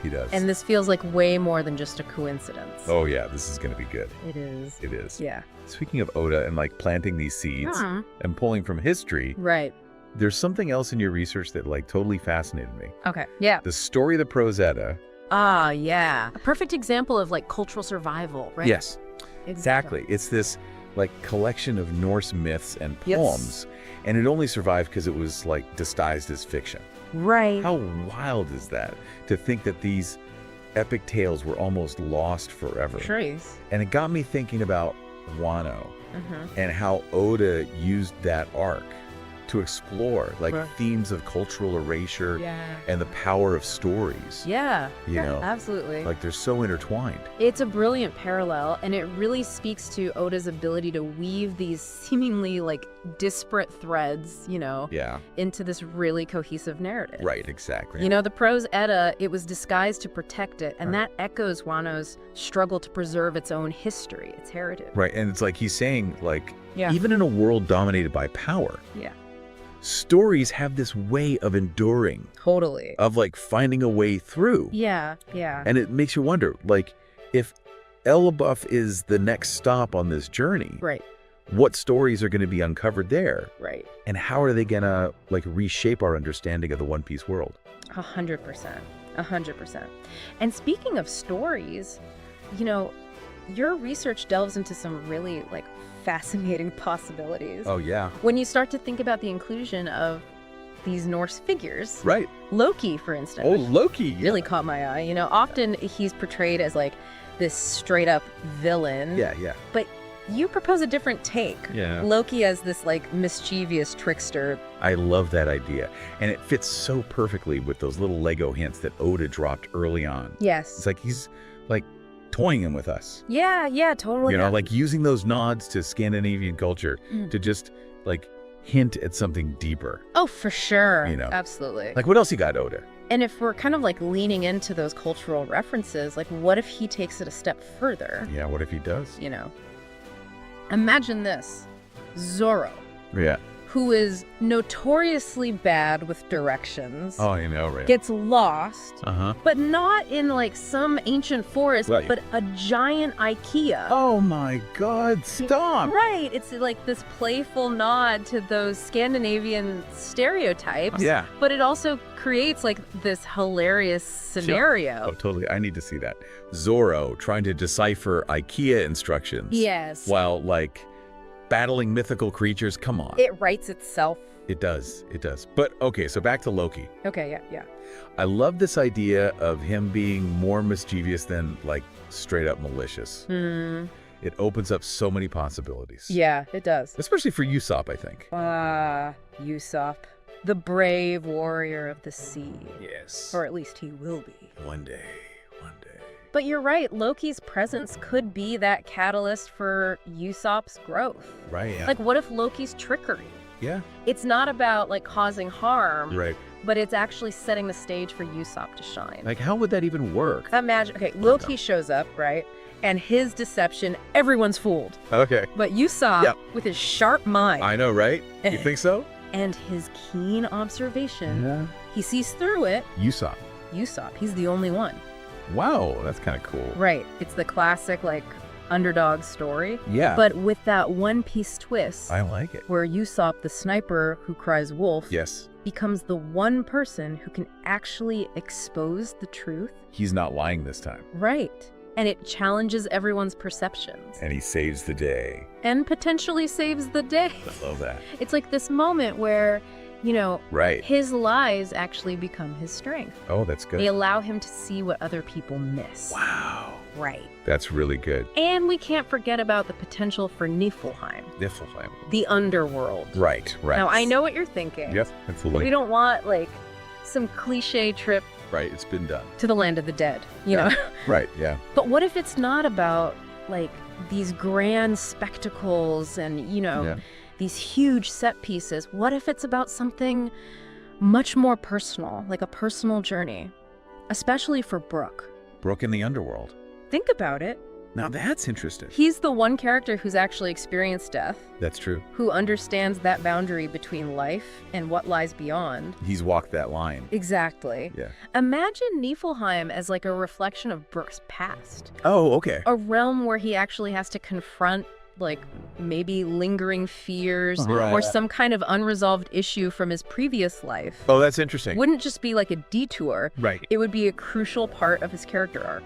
Right. It would make it, like, really meaningful. It adds a whole other dimension to his journey. Yeah, I like that a lot. Okay, so we've got Luffy potentially having, like, this existential crisis. Yeah. Zorro, like, building furniture in a mythical land. It's great. And Brook, like, having a therapy session with his past in the underworld, I love it. Elbaf is going to be wild. But you know what really stood out to me in your research? What's that? The runes. Oh, yeah. Those runes, they're just begging to be figured out, don't you think? Oh, absolutely. And you were talking about their potential connection to the voice of all things and like even Conqueror's Hakesi. Right. Could this be the arc where Oda finally gives us like the Hakasi rundown? I think so. Like everything. Yeah, I mean, it would make sense. Given how important Elbaf seems to be thematically. Right. I mean, think about it. You've got these giants. They're like steeped in ancient traditions. Right. It's a place where like myths and legends, they just come to life. Yeah. Like it just feels right. And the runes, as this form of like ancient language, ancient magic, Right. could be the key to unlocking these like higher levels of power. Right. And like maybe explaining how they're connected to the voice of all things. Exactly. It's like this giant puzzle. Oh, I like that. And the runes are those missing pieces that Yes. bring everything into focus. I'm here for it. Bring on the runes. Right. And speaking of mysteries, we need solved. Okay, yeah. We haven't even touched on that whole eye patch pirate thing Oh, right, yeah. that Oda keeps dangling in front of us. Oda, come on. Just tell us. For years, fans have been speculating. Oh, I know. And now with Elbaf on the horizon and with your research about like Odin's sacrifice. Odin. Yeah. Right? Okay. For wisdom, it takes on a whole new meaning, don't you think? You think Luffy's really going to lose an eye in Elbaf? It would be a bold move. It would. Even for Oda. Right. But it would be huge. But then again, sacrifice is kind of a big deal in One Piece, right? Oh, totally. And not just in One Piece, but in, like, myths and legends all over. That's true. That's true. Throughout history. Okay. And thematically, it would make sense, right? Yeah. With Odin's sacrifice. Right, but what if Oda flips the script? Okay, how? Like, what if the eye patch isn't literal? Okay. What if it's symbolic? Interesting. Like what? Like, Luffy's sacrifice isn't physical. Okay. It's something way deeper. Oh, that's good. I like that. Right. Like what? Like he has to make a choice that, like, compromises his ideals. Or maybe he has to choose between what he wants and, like, the safety of his crew. Ooh, that would be tough. Right. That kind of sacrifice, that test, it's like way more impactful than just losing an eye. Right. Because that's Luffy's thing. Yeah. Defying expectations. He's all about it. But let's talk expectations for a second. Okay. Because you mentioned the Norns. Ah, the Norse. Okay. Trying to predict what Oda's going to do with them I know. is like a fool's errand. It's impossible. It's impossible. Right. Like, good luck. That's the beauty of it, though, right? Okay. It's the unpredictable nature of fate. Yeah. The idea that even if we get, like, a little glimpse of the future, it's really our choices that still matter. Right. Exactly. It's a theme that we see all the time in One Piece. Yeah. And the Norns, if they show up, Right. could be like the embodiment of that whole struggle between destiny and free will, Totally. Like, imagine they show up and they give the Straw Hats this big prophecy. Okay, yeah. Maybe it's about Laugh Tale or like Mhm. a warning about their ultimate enemy or something. That'd be good. And it's like, how does that knowledge, mess with them? Totally. How does it influence their choices? Exactly. Do they just say, okay, and embrace their destiny? Or do they try to fight it? Right. It's a recipe for disaster, honestly. Yeah. But also some really good internal conflict, So good. And your research touched on one more thing that I have to ask you about. Oh, yeah. The Philgia. The Philgia. Yes. Tell me everything. Okay, so in Norse mythology, Yeah. Philgia is like a guardian spirit. Okay. Often takes the form of an animal Right. that's connected to a person's fate, their destiny. Right. Okay. Now, apply that to devil fruits. Okay. But what if they're not just like magical fruits? Yeah. What if they're vessels Yeah. that are imbued with like a fragment of a soul What? with its own will? Okay. Maybe that explains why they're so rare, why they have such unique powers, Right. why some of them even seem to have like their own personality. Oh, that's so interesting. Because, like, we've seen those little quirks Totally. with devil fruits, Yeah. Like, what if the soul inside the fruit Right. can influence the user? Yes. Maybe even try to like nudge them toward a certain destiny. Yeah. Oh, that's good. Right. It adds a whole other level It does. to this whole thing. Devil fruits as fragments of a larger consciousness. That changes everything. Right. We're talking next level stuff here. Next level. I'm obsessed. Okay. I know we could talk about this for another hour. We could. But sadly, we're approaching the end of our Elbaf deep dive. I know. Time flies when you're having fun, huh? It really does. But okay, last question, and it's a big one. What happens after Elbaf? Like, this feels huge. Yeah. Like, this is the bridge to the end game. You're right to feel that way. Elbaf can't just be a quick stop. Right. It has to, like, launch us forward. Okay, so what does that look like? Maybe Elbaf is where the Straw Hats finally get all the info they need about Laughtail, like the real history of the world. Okay. Or, and this is a thought that both excites me and terrifies me at the same time. Okay, I'm ready. This is where they suffer a major loss. Oh, no. Like a real blow. I know. That reminds them that, like, the path to the One Piece, it's not easy. It's paved with sacrifice. Exactly. You have officially given me chills and a ton to think about. It's gonna be big. It is. Any final words of wisdom before we leave Elbaf and sail into the unknown? Remember, the journey is just as important as the destination. Okay, I like that. Keep theorizing, keep questioning, and most importantly, enjoy the ride. So well said. And to you, dear listener, keep those theories coming. Your deep dive has, like, opened up a world of possibilities. Yeah. And I can't wait to see how it all unfolds in this crazy epic saga that is One Piece. Until next time, happy sailing. Hey there, fellow theorists. Get ready, because today we're diving deep into Elbaf. Deep. We're breaking down Cold. some seriously interesting One Piece theories. Yeah. This time we're looking at a video essay suggesting that the legendary Norse god Odin might actually have a big role to play in the arc. Yeah. It's a really interesting theory. Right. Especially given, like, One Piece's history of weaving in mythology. Right. And what makes this one so interesting, I think, is the level of detail. Yes. It's not just like throwing Odin in there for the sake of it. Right. The essay actually, like, connects specific events and characters we see in Elbaf to Norse mythology. Oh, okay. So I like it. It makes some pretty convincing arguments. Yeah, let's unpack this a little Okay. bit. So the essay really focuses on Luffy's arrival in Elbaf. Okay. Specifically, the giant raven Mugen that brings him there. Right. Remember how we were all kind of wondering about that name? Yeah. Well, apparently, we might get a huge clue. Yeah, the essay points out a connection between Mugen and Odin's ravens in Norse mythology. Okay. Hugin and Munin. Right. And they were basically Odin's, like, eyes and ears, always flying around, gathering information. Okay. So the theory is suggesting that Mugen might serve a similar purpose in Elbaf. Perhaps even answering directly to Odin himself. Oh, wow. That would be wild. It would be very interesting. Especially since we've already seen some hints of, like, division among the giants themselves. Like, remember how Road was fuming when he found out that Hajrudin joined Luffy's Grand Fleet? Yeah, absolutely. It's clear that not all the giants are on board with humans. No, they're not all happy about it. Right. That's a great point. I mean, Road's reaction was very telling. Yes. I think he even said something like, giants who follow humans have lost their way. Right. Which is pretty strong words. It is. It definitely points toward, like, a deeper conflict within Elbaf. Yeah. Possibly between, factions with differing views on humans and their place in the world. Right. So could Road and those that share his view be aligned with a certain, like, powerful figure who might not be too keen on humans either? Potentially, yeah. Someone like Odin. That's exactly where the essay takes us. Okay. Yeah, if Odin is indeed a presence in Elbaf, Road and those who distrust humans could very well be part of his faction. Okay. Which adds a whole other layer to the power dynamics at play. It does. And speaking of Odin, there's another detail that adds even more weight to this theory. Okay.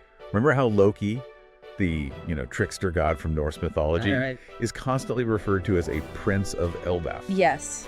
And that detail always seemed super important. Yeah. Like, it had to mean something beyond just a throwaway title. Exactly. Right. And that's where the essay really hooked me, because they're saying that if Loki's a prince, well, there has to be a king somewhere. Right. And who better to fit that role than Odin himself? All right, so we've got Mugen potentially acting as Odin's eyes and ears. Right. We've got a disgruntled faction of giants who might be following him. Potentially. And a very important title for Loki that hints at a larger power structure in play here. Yeah. It's starting to feel like there's real potential to this Odin theory. It's definitely interesting. Right.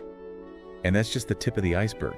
Oh, no. The essay goes even deeper, connecting the giants signature attack, Okay. the Spear of Elbaf, Yes. to Odin himself. Oh, man. You know, I love it when Oda weaves those subtle mythology references Oh, yeah. into attacks and things like that. Sure. So what's the connection? Well, in Norse mythology, Odin is famous for his spear Gungnir, Right. a weapon said to never miss its target. Uh-huh. So the theory suggests that the giant's Spear of Elbaf could be like a tribute Right. to Odin's legendary weapon, Okay. further solidifying his influence on their culture and history. Oh, that's so cool. Yeah. Okay, this is already blowing my mind and we're just getting started. Yeah. But before we jump into the next level of this theory, Right. let's take a quick pause for our listeners to process all this amazing info. Yeah. We'll be back right after this. All right, we're back. Back at it. We've laid out some pretty compelling evidence so far Yeah. that points toward Odin having some kind of presence in Elbaf. Definitely. But this next part is where things get really interesting. Okay. What kind of role would Odin play in the story? Right, because just knowing he might be there Right. doesn't tell us if he's friend or foe or No. something in between. And that's what makes it exciting. Yes. The essay outlines a couple of different scenarios, Okay. each with like huge implications for Luffy and the crew. Okay, I'm all ears. What's the first scenario? So the first scenario basically puts Odin as like the current king of Elbaf, Okay. but one who's not exactly like Right. throwing a welcome feast for any pirate that washes up on shore. You know, he could be testing Luffy and the Straw Hats, putting them through trials, Okay. challenges to prove their strength and their worth. I like it. Right. It really fits with those like core One Piece themes Yeah, of pushing past your limits and really earning your victories. for sure. Like a test of strength and character. Exactly. And think about the narrative possibilities there. Yeah. We could see Luffy facing like challenges designed to push him to his absolute limit, Right.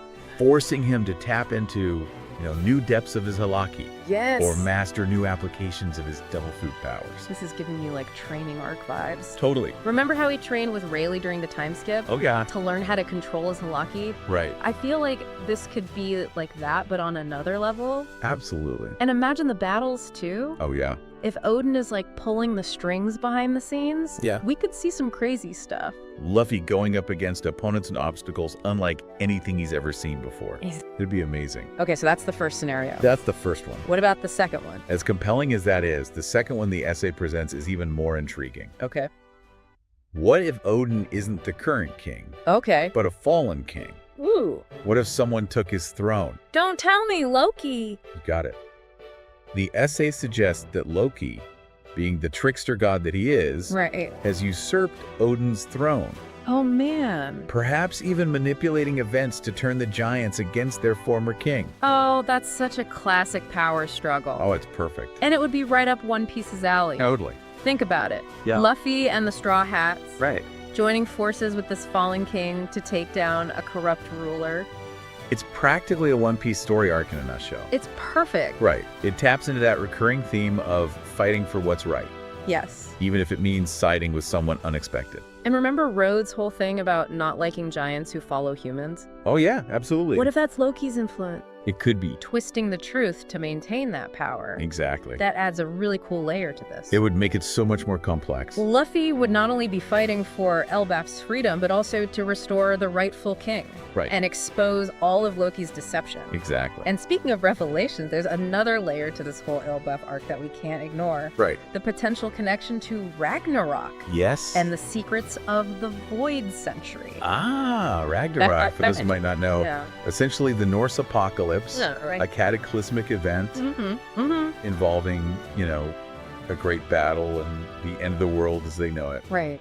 A lot of fans think that elements of Ragnarok are bound to play out in the Elbaf arc, It feels very likely. especially with all the, heightened states we've got going on It does. and the potential for global conflict. Okay, and that brings us to the question that's been on everybody's mind. Okay. Since we first heard whispers of Elbaf, what happened to that massive library of ancient texts Oh. that the giant Saul saved from Mohara? Right. The one with all the forbidden history about the Void Century? What happened to it? Where is it? Where did it go? What if, and hear me out, Okay. what if that library ended up in Odin's possession. Oh, now that would be something. Right. That would explain a lot. It would tie into the Ragnarok prophecy. Right? It could potentially give us the secrets behind the ancient weapons. Oh, wow, yeah. The true nature of the sun god, Nika. Right. Maybe even some stuff about Joy Boy's will. The possibilities are really endless. Right. And on top of that, Yeah. we can't forget about the biggest wild card. Oh, no. Emu. Right. That mysterious figure. Yeah. Shrouded in shadow, controlling the world government. Right. If the secrets of the Void Century are in danger of being revealed, Yes. you can bet Emu will be taking a personal interest. Oh, man. Right. We're talking about a clash of titans here. Oh, yeah. It's huge. Luffy and the Straw Hats, Yeah. potentially with a fallen king at their side, Right? going up against the full might of the world government, The stakes are so high. with the fate of the world in the balance. It's almost too much to handle. It's crazy. It's almost too epic to imagine. It really is. It's going to be wild. But before we get too far ahead of ourselves, Okay. there's one more detail from this essay that I found super interesting. Okay, what's that? Remember that sleeping gas Yes. that Road used on the Straw Hats when they first got to Elbaf? Yes. That always kind of struck me as strange, Oh. because it seems a little too advanced Right? for a place like Elbaf, Yeah. It's a good point. you know? It is a little strange. Which makes you wonder, Yeah. could Elbaf be hiding more? Right. What if they've got technology or knowledge that's been lost to the rest of the world? Right. Maybe remnants from the Void Century itself. Oh, man. Right. What if they hold the key to technology and power that rivals the world government? It's definitely a possibility. Right. Especially when you think about the fact that Elbaf has never been conquered, Right. never been subjugated. It's wild. With every layer we peel back, Elbaf just keeps getting more and more complex. They're more interesting too. It really does. But I have to ask, Yeah. what does it all mean? What does it mean? If these theories are true, what kind of impact could this have on, like, the future of One Piece? Well, if Elbaf truly holds the key to unlocking the secrets of the Void Century, Yeah. the implications are massive. Right. I mean, it could literally rewrite history as we know it, Wow. exposing the world government's, darkest secrets, Right. potentially sparking a revolution Right, yeah. that could change the world. We're talking about a paradigm shift for the entire world of One Piece. This is huge. It's huge. But hold on, I have one more question. Okay. If Elbaf is this important, Yeah. why haven't we seen Shanks there yet? Ooh, that's a good question. Right. He's always got his finger on the pulse. Well- All these, like, world-changing events. He does seem to know what's going on. Where does he fit into all of this? Right. That's the million-berry question, isn't it? Where does Shanks fit into all of this? Yeah. He's got to be aware of Elbaf, especially if it's this important. Right. If it really does hold the secrets to the Void Century, Yeah. he's got to know. You wouldn't be like him to be out of the loop on something this big. Right. Maybe he's biding his time, Okay. waiting for the right moment. Right. He's always been a bit of a strategist. Right. Prefers to kind of operate from the shadows a little bit, Right. influence things subtly. Right. It's totally possible that Shanks is already involved in Elbaf in some way. Okay. Maybe even working behind the scenes Okay. to, support a side or protect certain secrets. Oh, man. The intrigue never stops. Okay. But let's bring this back to Luffy for a sec. Okay. If Odin really is involved in all of this, Yeah. and he's not exactly, like, welcoming the Straw Hats with open arms, Right. what does that mean for Luffy's goal? Well, that's the thing. Right. Luffy just wants to befriend the giant. Right. Experience their culture. Right. Gain their support in becoming Pirate King. Right. But if Odin, as king or, even fallen king, Right. presents an obstacle, Right. Luffy's gonna need to adapt. He is gonna need to figure something out. Yeah, Luffy's all about facing challenges head on. he is. But he's also learned that, like, strategy and alliances are important. for sure. We've seen him team up with some pretty unlikely allies. Yeah. Do you think that he could find common ground with Odin, It's possible. even if their goals don't really line up? I mean, Luffy has a way of seeing the good in people, Right. even when it's not obvious to anyone else. Right. So if Odin really is driven by, good intentions, Okay. even if his methods are a little unconventional, Right. Luffy might be the one to bridge that gap, make that connection. I can see it now. Luffy with that big old grin, Right. somehow convincing Odin to join his cause, or at least work together. Team up. It wouldn't be the first time Luffy's, like, charmed his way into an alliance. Exactly. And think about how well that would fit thematically. Right. I mean, we've seen Luffy challenge authority figures before. So many. Right. Arlong, Enel, Doflamingo. Yes. So if Odin is a good guy Right. who's been, betrayed and manipulated by Loki, Right. it would make perfect sense for Luffy to fight for him. Okay, this is huge. Talk about an epic showdown. Oh, man. Yeah. Luffy versus the world government, the fate of Elbaf, the secrets of the Void Century, all in the balance. It's going to be good. I am so ready for this arc to unfold. It's going to be amazing. You know what this whole discussion has got me thinking? What's that? What if the secrets in Elbaf aren't just about history Okay. or lost technology? Yeah? What if they tell us about, the world itself? Okay. Maybe even the One Piece. Oh, wow. What if it's even bigger than we thought? Right. What if it redefines everything? Yes, It would be fitting it would. for a place like Elbaf. Okay. Well, one thing's for sure. What's that? We are in for one heck of a ride. We are. Elbaf is going to be a game changer. Absolutely. I can't wait to see what happens. Keep your eyes peeled for those clues. Yes. Any little hint that Oda drops. Exactly. All right. Well, this has been awesome. It has been a lot of fun. Thanks for joining us on this wild ride through Elbaf and Odin and all of that. Of course. Until next time, keep theorizing and keep the spirit of adventure alive. Absolutely. All right. Let's dive into all things giants and Elbaf today. Yeah. Eldon. 25 years in the making. I know. Finally, we get some answers, and the latest One Piece chapter Oh, it did not disappoint. did not disappoint. Not at all. It's like Oda just knew Right. how huge this would be. How big of a reveal Elbaf would be. And he was carefully planting these seeds all this time. And weaving in the Norse mythology, too. Yeah. It's just That's the next level. next level storytelling. Yeah. We remember Dory and Brogy, right? Oh, yeah. Elbaf is their home turf. It is. This is a place where warriors are practically royalty. Exactly. It seems like these warrior traditions Yeah, are yeah, about yeah. to collide with some seriously world-ending ambition. They are. Yeah, because at the center of it all is Prince Loki. Prince Loki. This guy is intense. He's intense. That reveal in the latest chapter, blindfolded, radiating power. A blind. And get this, he wants to bring about Ragnarok. Wants to end the world. Wants to end the world. Yeah, that reveal panel. I mean, talk about larger than life. He's got that same. He's got that same presence as Ord. As Oars from Thriller Bark. From Thriller Bark, yeah. Ew. What's fascinating is that Loki being blindfolded, Oh, yeah. it might actually be a clue. Right. Because in Norse mythology, Loki gets punished Okay. by being bound and having venom dripped on his face. Interesting. Could this be foreshadowing? That's possible. What do you think? It's definitely possible. And I think Right. that's what's so interesting about how Oda's using these mythological elements. Yeah. Is he going to do it straight or is he twisting it Yeah. to make it work for the story? But Right. here's the thing. Yeah. Loki's not the only prince in Elbaf. Wait, what? Yeah. Two princes. Two princes. Okay, so is this a power struggle? Well, it's interesting because King Harold, their father, Okay. is already dead. So the fact that they're both still called prince, Right. it implies that there are some serious complications Okay. in how Elbaf determines its next ruler. Ooh, this is giving me some Doflamingo Corazon vibes. Exactly. Good brother versus bad brother dynamic. Yeah, and if we're looking at the Norse mythology, Okay.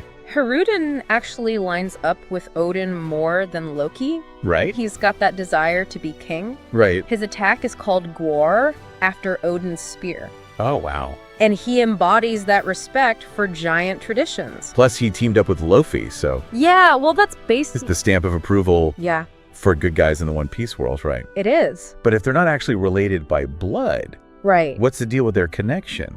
Well, The source was mentioning something about them being blood brothers. yeah, in Norse mythology, Odin and Loki had this ritual Right. where they mix their blood to become like sworn brothers. Okay. So maybe Loki and Haruden have this bond that goes beyond family ties. Something forged through shared experience or goal. Okay. Yeah, So that adds a whole other layer it does. to their relationship. It does. Especially if one wants to destroy the world and the other wants to rule it. Exactly. Yeah. That definitely sets the stage for some conflict. Yeah. But let's shift gears for a second and talk about Loki's devil fruit. Okay. because we finally know he has it. Okay. The real question is, Yes? what kind of power does this heirloom fruit grant him? Right. And the source was suggesting it might even be more important than Luffy Oh, yeah. in the grand scheme of things. Yeah. Talk about pressure. I know, poor Loki. Right. Yeah. So if we're looking at the different fruit types, Okay. we've got Zoans, Paramecias, and Logias, Right. all with wildly different abilities. Yeah. So let's start with Zoans. Okay. Given the Elbaf connection to giants, Right. what if it's a true sun god Zoan, Oh. contrasting with Luffy's sun god Nika form, Okay. giving us two sides of the same mythical coin? I like that. What do you think? I do like that. Yeah. The sun god battle would be amazing. Right. Yeah. But there's another Zoan possibility Okay. that's been making the rounds. All right. The Fenrir fruit? Oh, Fenrir. You know, the giant wolf The giant wolf. from Norse mythology? Right. That's destined to kill Odin During Ragnarok. during Ragnarok. Yeah, that's a popular one. It's a popular theory, right? Uh-huh. Okay, so it ties into the Norse theme. It does. Connects to Loki's ambition to bring about Ragnarok. Yep. And it parallels Yamato's mythical dog fruit, Oh, nice. only with fire instead of ice. I like that. Okay, so I'm already kind of sold on the Fenrir zone. Okay. But let's play devil's advocate. Okay. What if it's a Paramecia?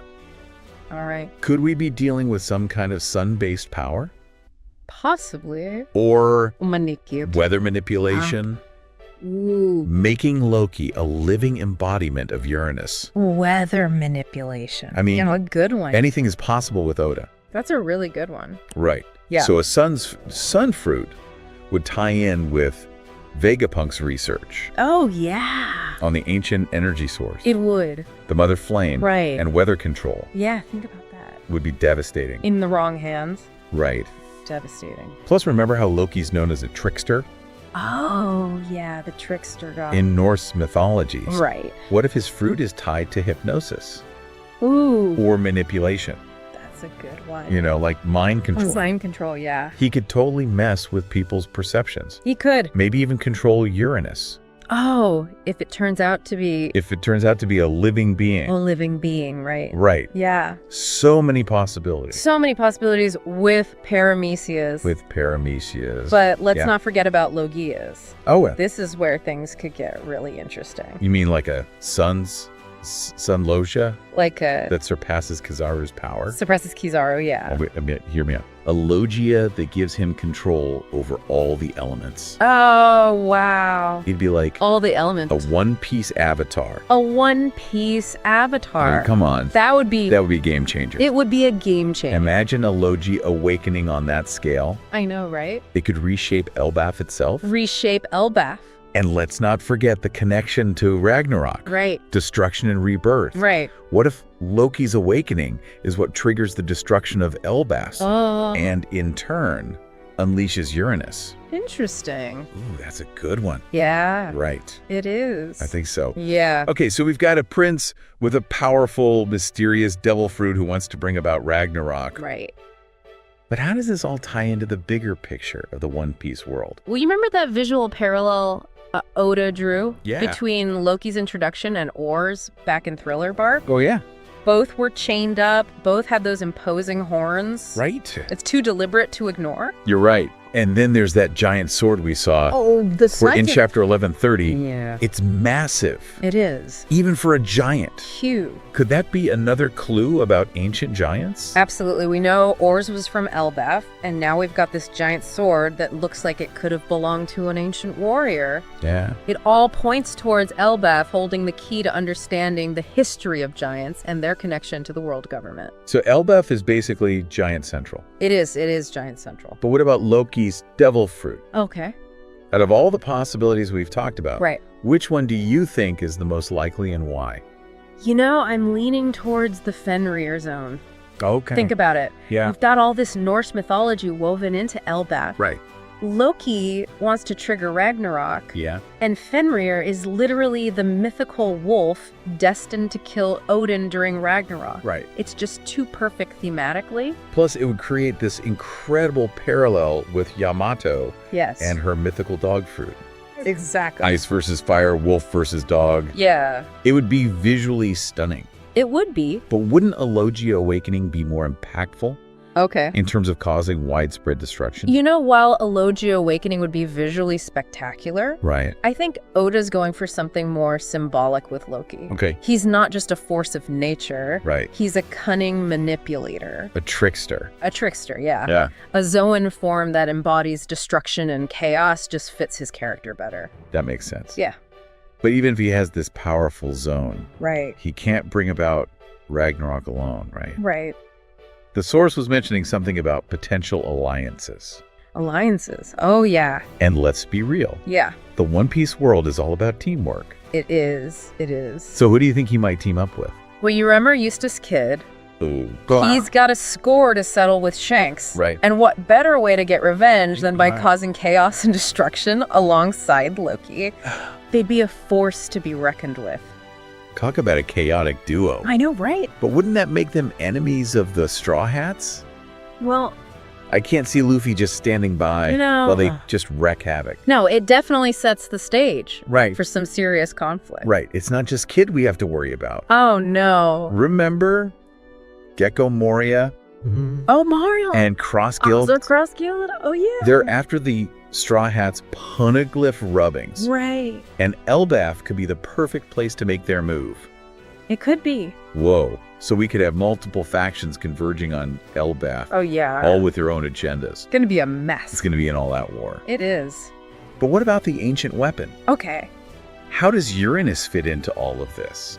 That's where things get really interesting. Okay. You remember that concept of the big three? Yeah. Fishman Island, Wano, and Elbaf? Right. Each of these locations has been foreshadowed since early in the story. And each seems to hold a piece of the puzzle when it comes to the ancient weapons. Right.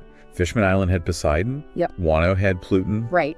So it stands to reason that Elbaf would have Uranus. Exactly. But what does that mean for Loki and his plan to bring about Ragnarok? Well, if we look at the events that unfolded in Fishman Island and Wano, Okay. we see a pattern emerging. Okay. Fishman Island was prophesied to be destroyed by Noah, Right. and Wano's borders are likely to be opened by Zunesha, Right. unleashing Pluton upon the world. So you're saying Elbaf might need to undergo It might, yeah. a similar cataclysmic event Mhm. to bring Uranus into play. It's possible. And Loki's Ragnarok could be that very event. Exactly. It might not be about senseless destruction, but rather a necessary step in a larger plan. Mhm. Remember, Ragnarok isn't just about the end. Right. It's also about a new beginning.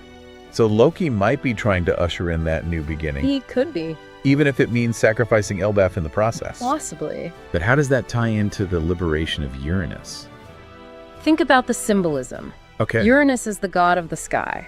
Right. And in Elbaf, the most prominent feature is that massive tree Yeah. reaching towards the heavens. Right. What if the destruction of the tree, Okay. a symbol of the old world, Yeah. is necessary to bring Uranus down to Earth? Wow, I never thought about it like that. Yeah, It's like the tree is a barrier between the world and Uranus. it could be.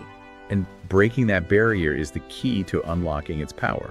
Possibly. But wait, Yeah? didn't the source say something about the world of the gods dying if the tree fell? That's right, but maybe that death is more of a transformation.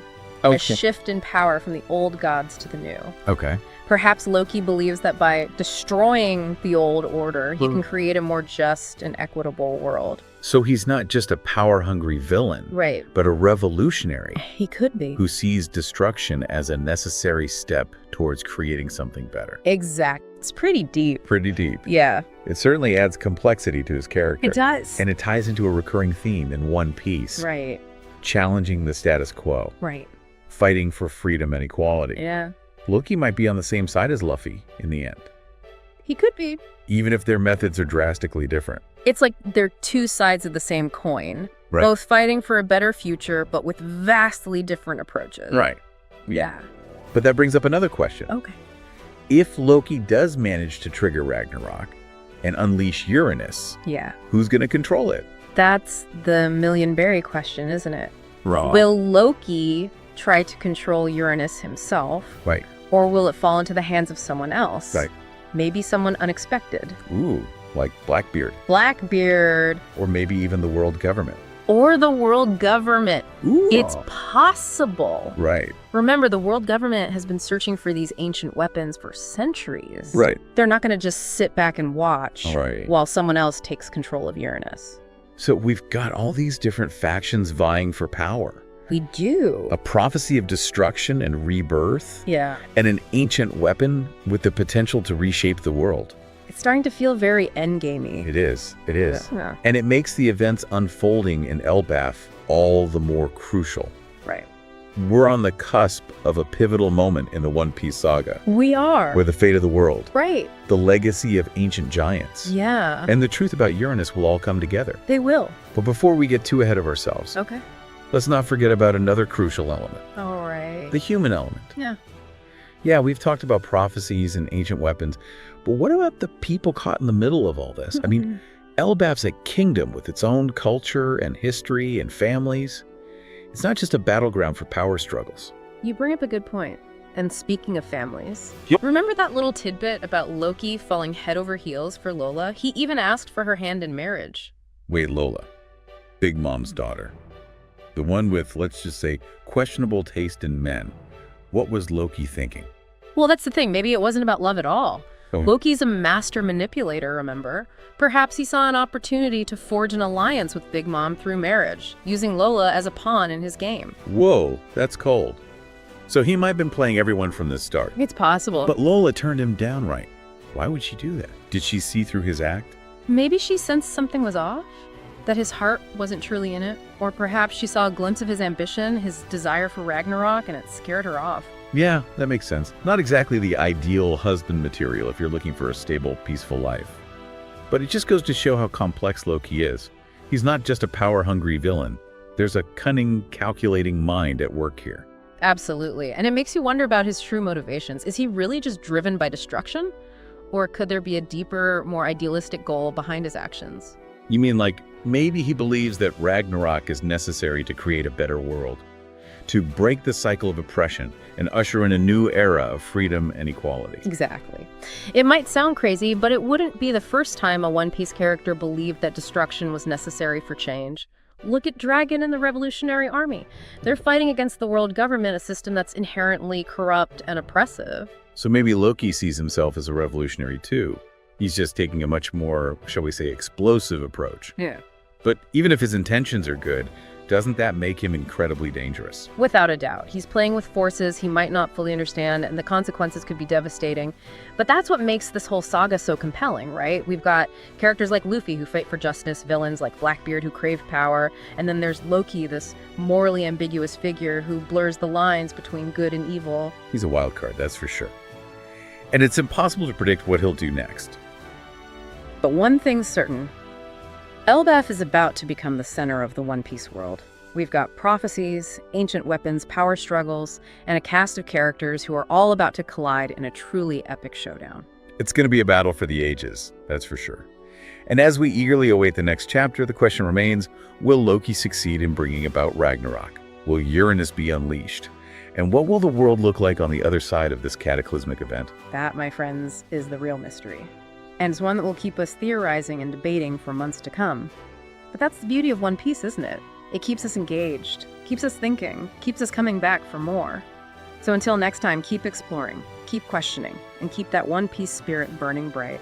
All right, everyone, gather round, because today we are diving headfirst into the world of One Piece theory. And let me tell you, this one is a doozy. It really is. We're talking ancient secrets, devil deals, the works. If you thought the Grand Line was wild, strap in, because this theory is going to make it look like a kiddie. We're talking about a theory that grapples with the very foundation of the One Piece world, the kind of stuff that makes you question everything you thought. You know that feeling when you're reading One Piece and something just clicks, a tiny detail, a throwaway line, and suddenly you're wondering if Oda's playing 4D chess while we're all stuck on checkered. That's exactly the feeling this theory evokes. And today, we're going to our source material, a YouTube video essay by HT called, wait for it, Corrected One Piece Theory Final V2. Catchy, right? Now, before we get lost in the weeds, let's set the scene a bit. Imagine a world, right, covered mostly in ocean, where pirates rule the waves, and a shadowy organization known as the World Government tries to keep things in check. They're the ones calling the shots, the big dogs of the One Piece world.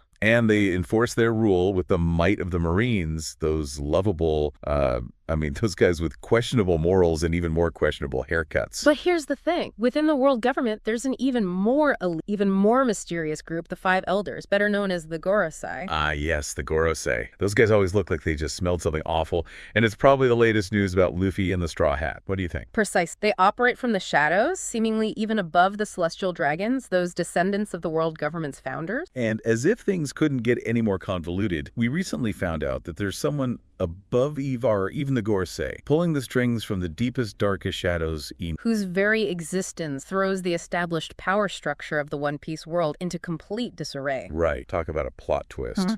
And this theory we're diving into, well, let's just say it takes all of that and says, hold my sake, I'm about to blow your mind. Because it suggests that the Gorosei, the ones at the very top, might have gotten their power from a source that's, well, let's just say it's a little less than... They made a deal with the devil, didn't they? Or, more precise, with a demonic entity that granted them unimaginable power. Power they then used to shape the world according to their will. Or perhaps email. I mean, it sounds crazy, right? Like straight out of a pirate's fever dream. You'd be surprised how many One Piece theories involve some level of fever. True that. But the thing is, this theory doesn't just throw out these wild claims. It actually backs them up with some pretty compelling evidence from the manga.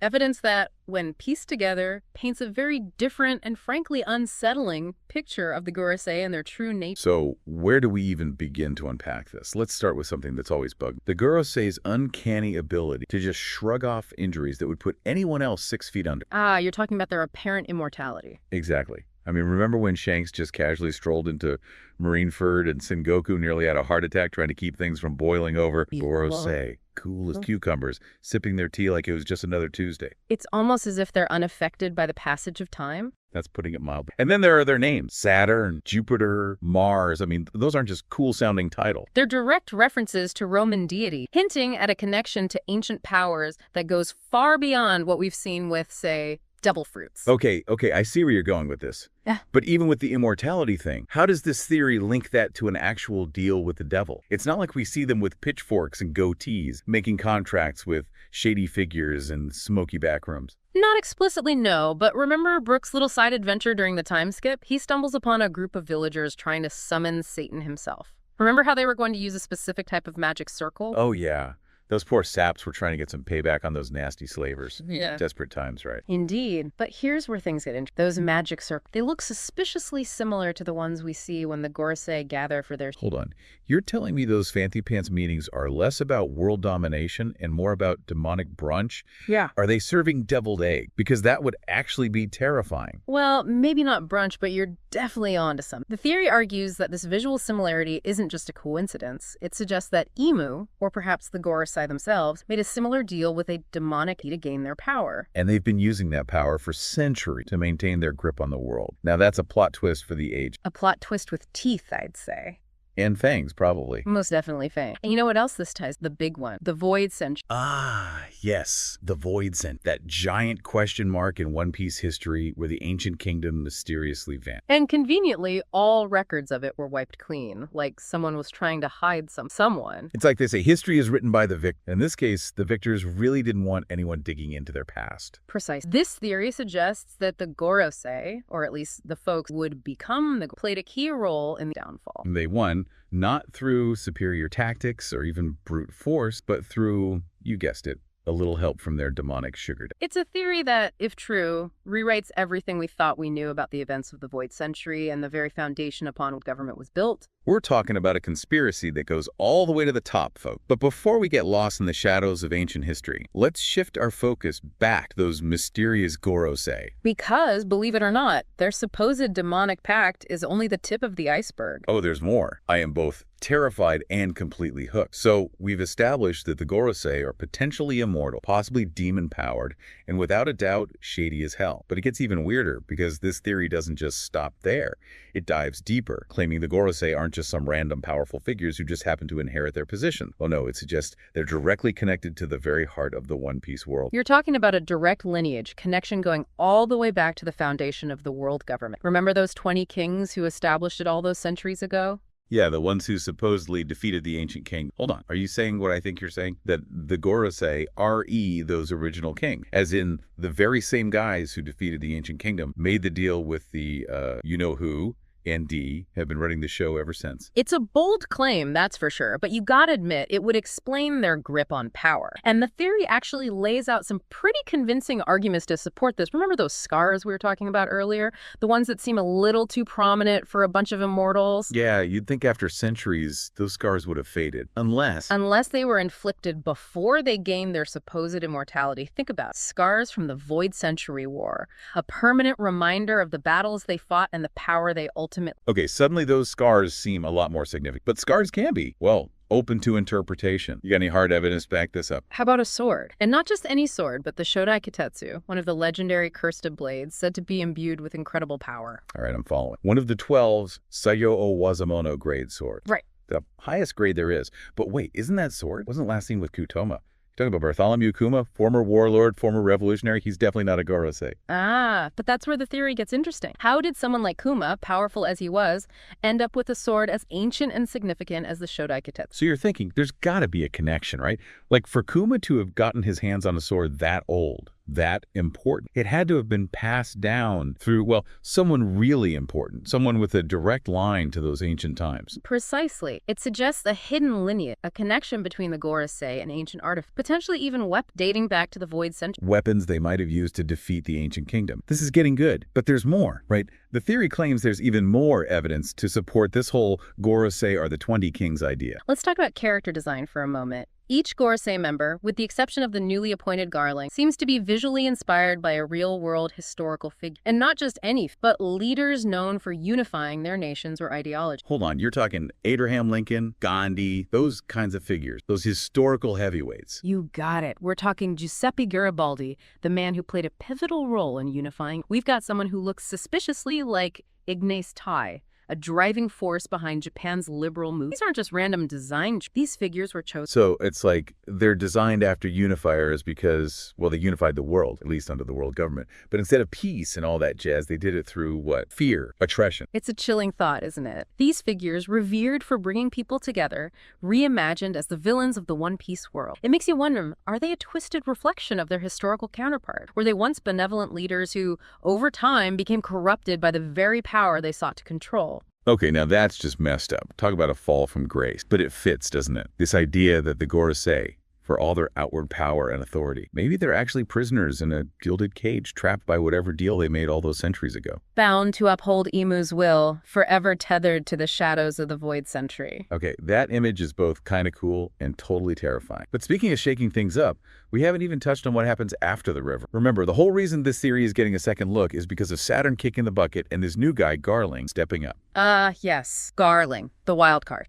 The one Gorosei who doesn't seem to fit the mold. His arrival throws a wrench into everything, and it's about to get very interesting. Okay, so we've got these Gorosei, right? Ancient, potentially immortal, bound by some shadowy pact made way back when the world was still young. They've been calling the shots for centuries, pulling the strings from the shadows, but then bam, Saturn bites the dust, and this new guy, Garling, he just waltzes in and takes his place. What's the theory say about this whole power shuffle? This is where the theory takes a really interesting turn. Remember how we were talking about the 20 kings and their impossible victory against kingdom? Well, the theory suggests that it wasn't just clever strategy or brute force that won them that war. It was a gamble, a Hail Mary pass with some seriously nasty strings attached. Okay, I'm picking up what you're putting down. We're talking about a deal with the devil, right? Yeah. Or, well, a demonic entity to be exact. You got it. The theory claims that Imu, in exchange for the power to crush the ancient kingdom, made a pact with a being of immense power, a being who demanded a steep, steep price. And that price was their soul.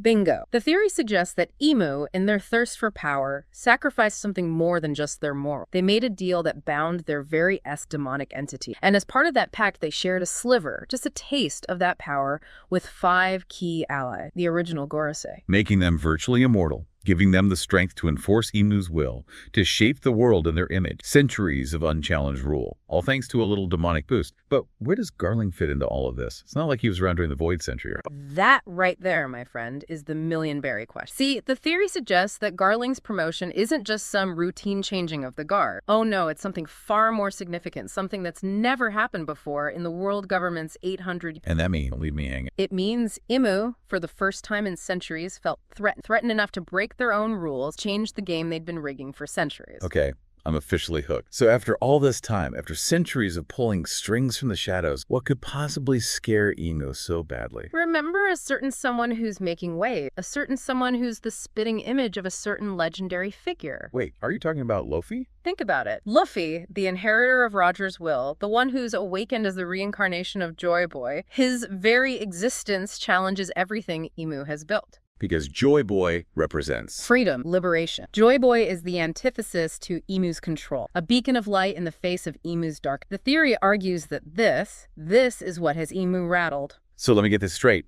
Centuries of unchallenged rule, and suddenly Emu's sweating bullets because the good guys might actually stand a chance.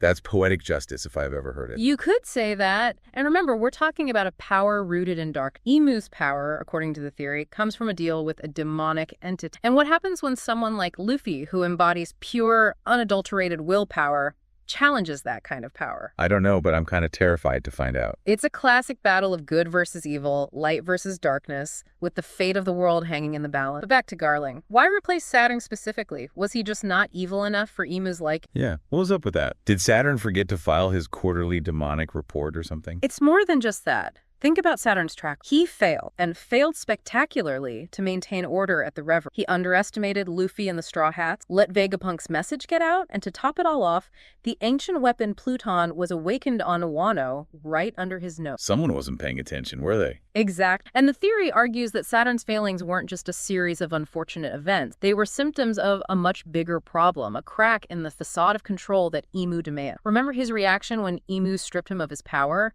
He was shocked, completely blindsided. You'd think after centuries you'd have seen that coming. The theory points to that reaction as proof that this stripping of power has never happened before. It was a first, a clear sign that Emu... So Garling's promotion, it wasn't just about replacing Saturn, it was a message, and not a subtle one either. It was Emu putting the other Gorosei on notice. Get in line or you're next. And Garling, with his ruthlessness, his unquestioning loyalty to celestial dragons, well, he represents the new order. He's the muscle Emu brought in to crack some skulls and make sure everyone remembers who's really in charge. So if this theory is even remotely true, we are headed for some seriously choppy waters in the One Piece world. But I gotta ask, with all this talk about demonic pacts and ancient powers, can Luffy and the gang actually pull this off? I mean, how do you fight against something like that?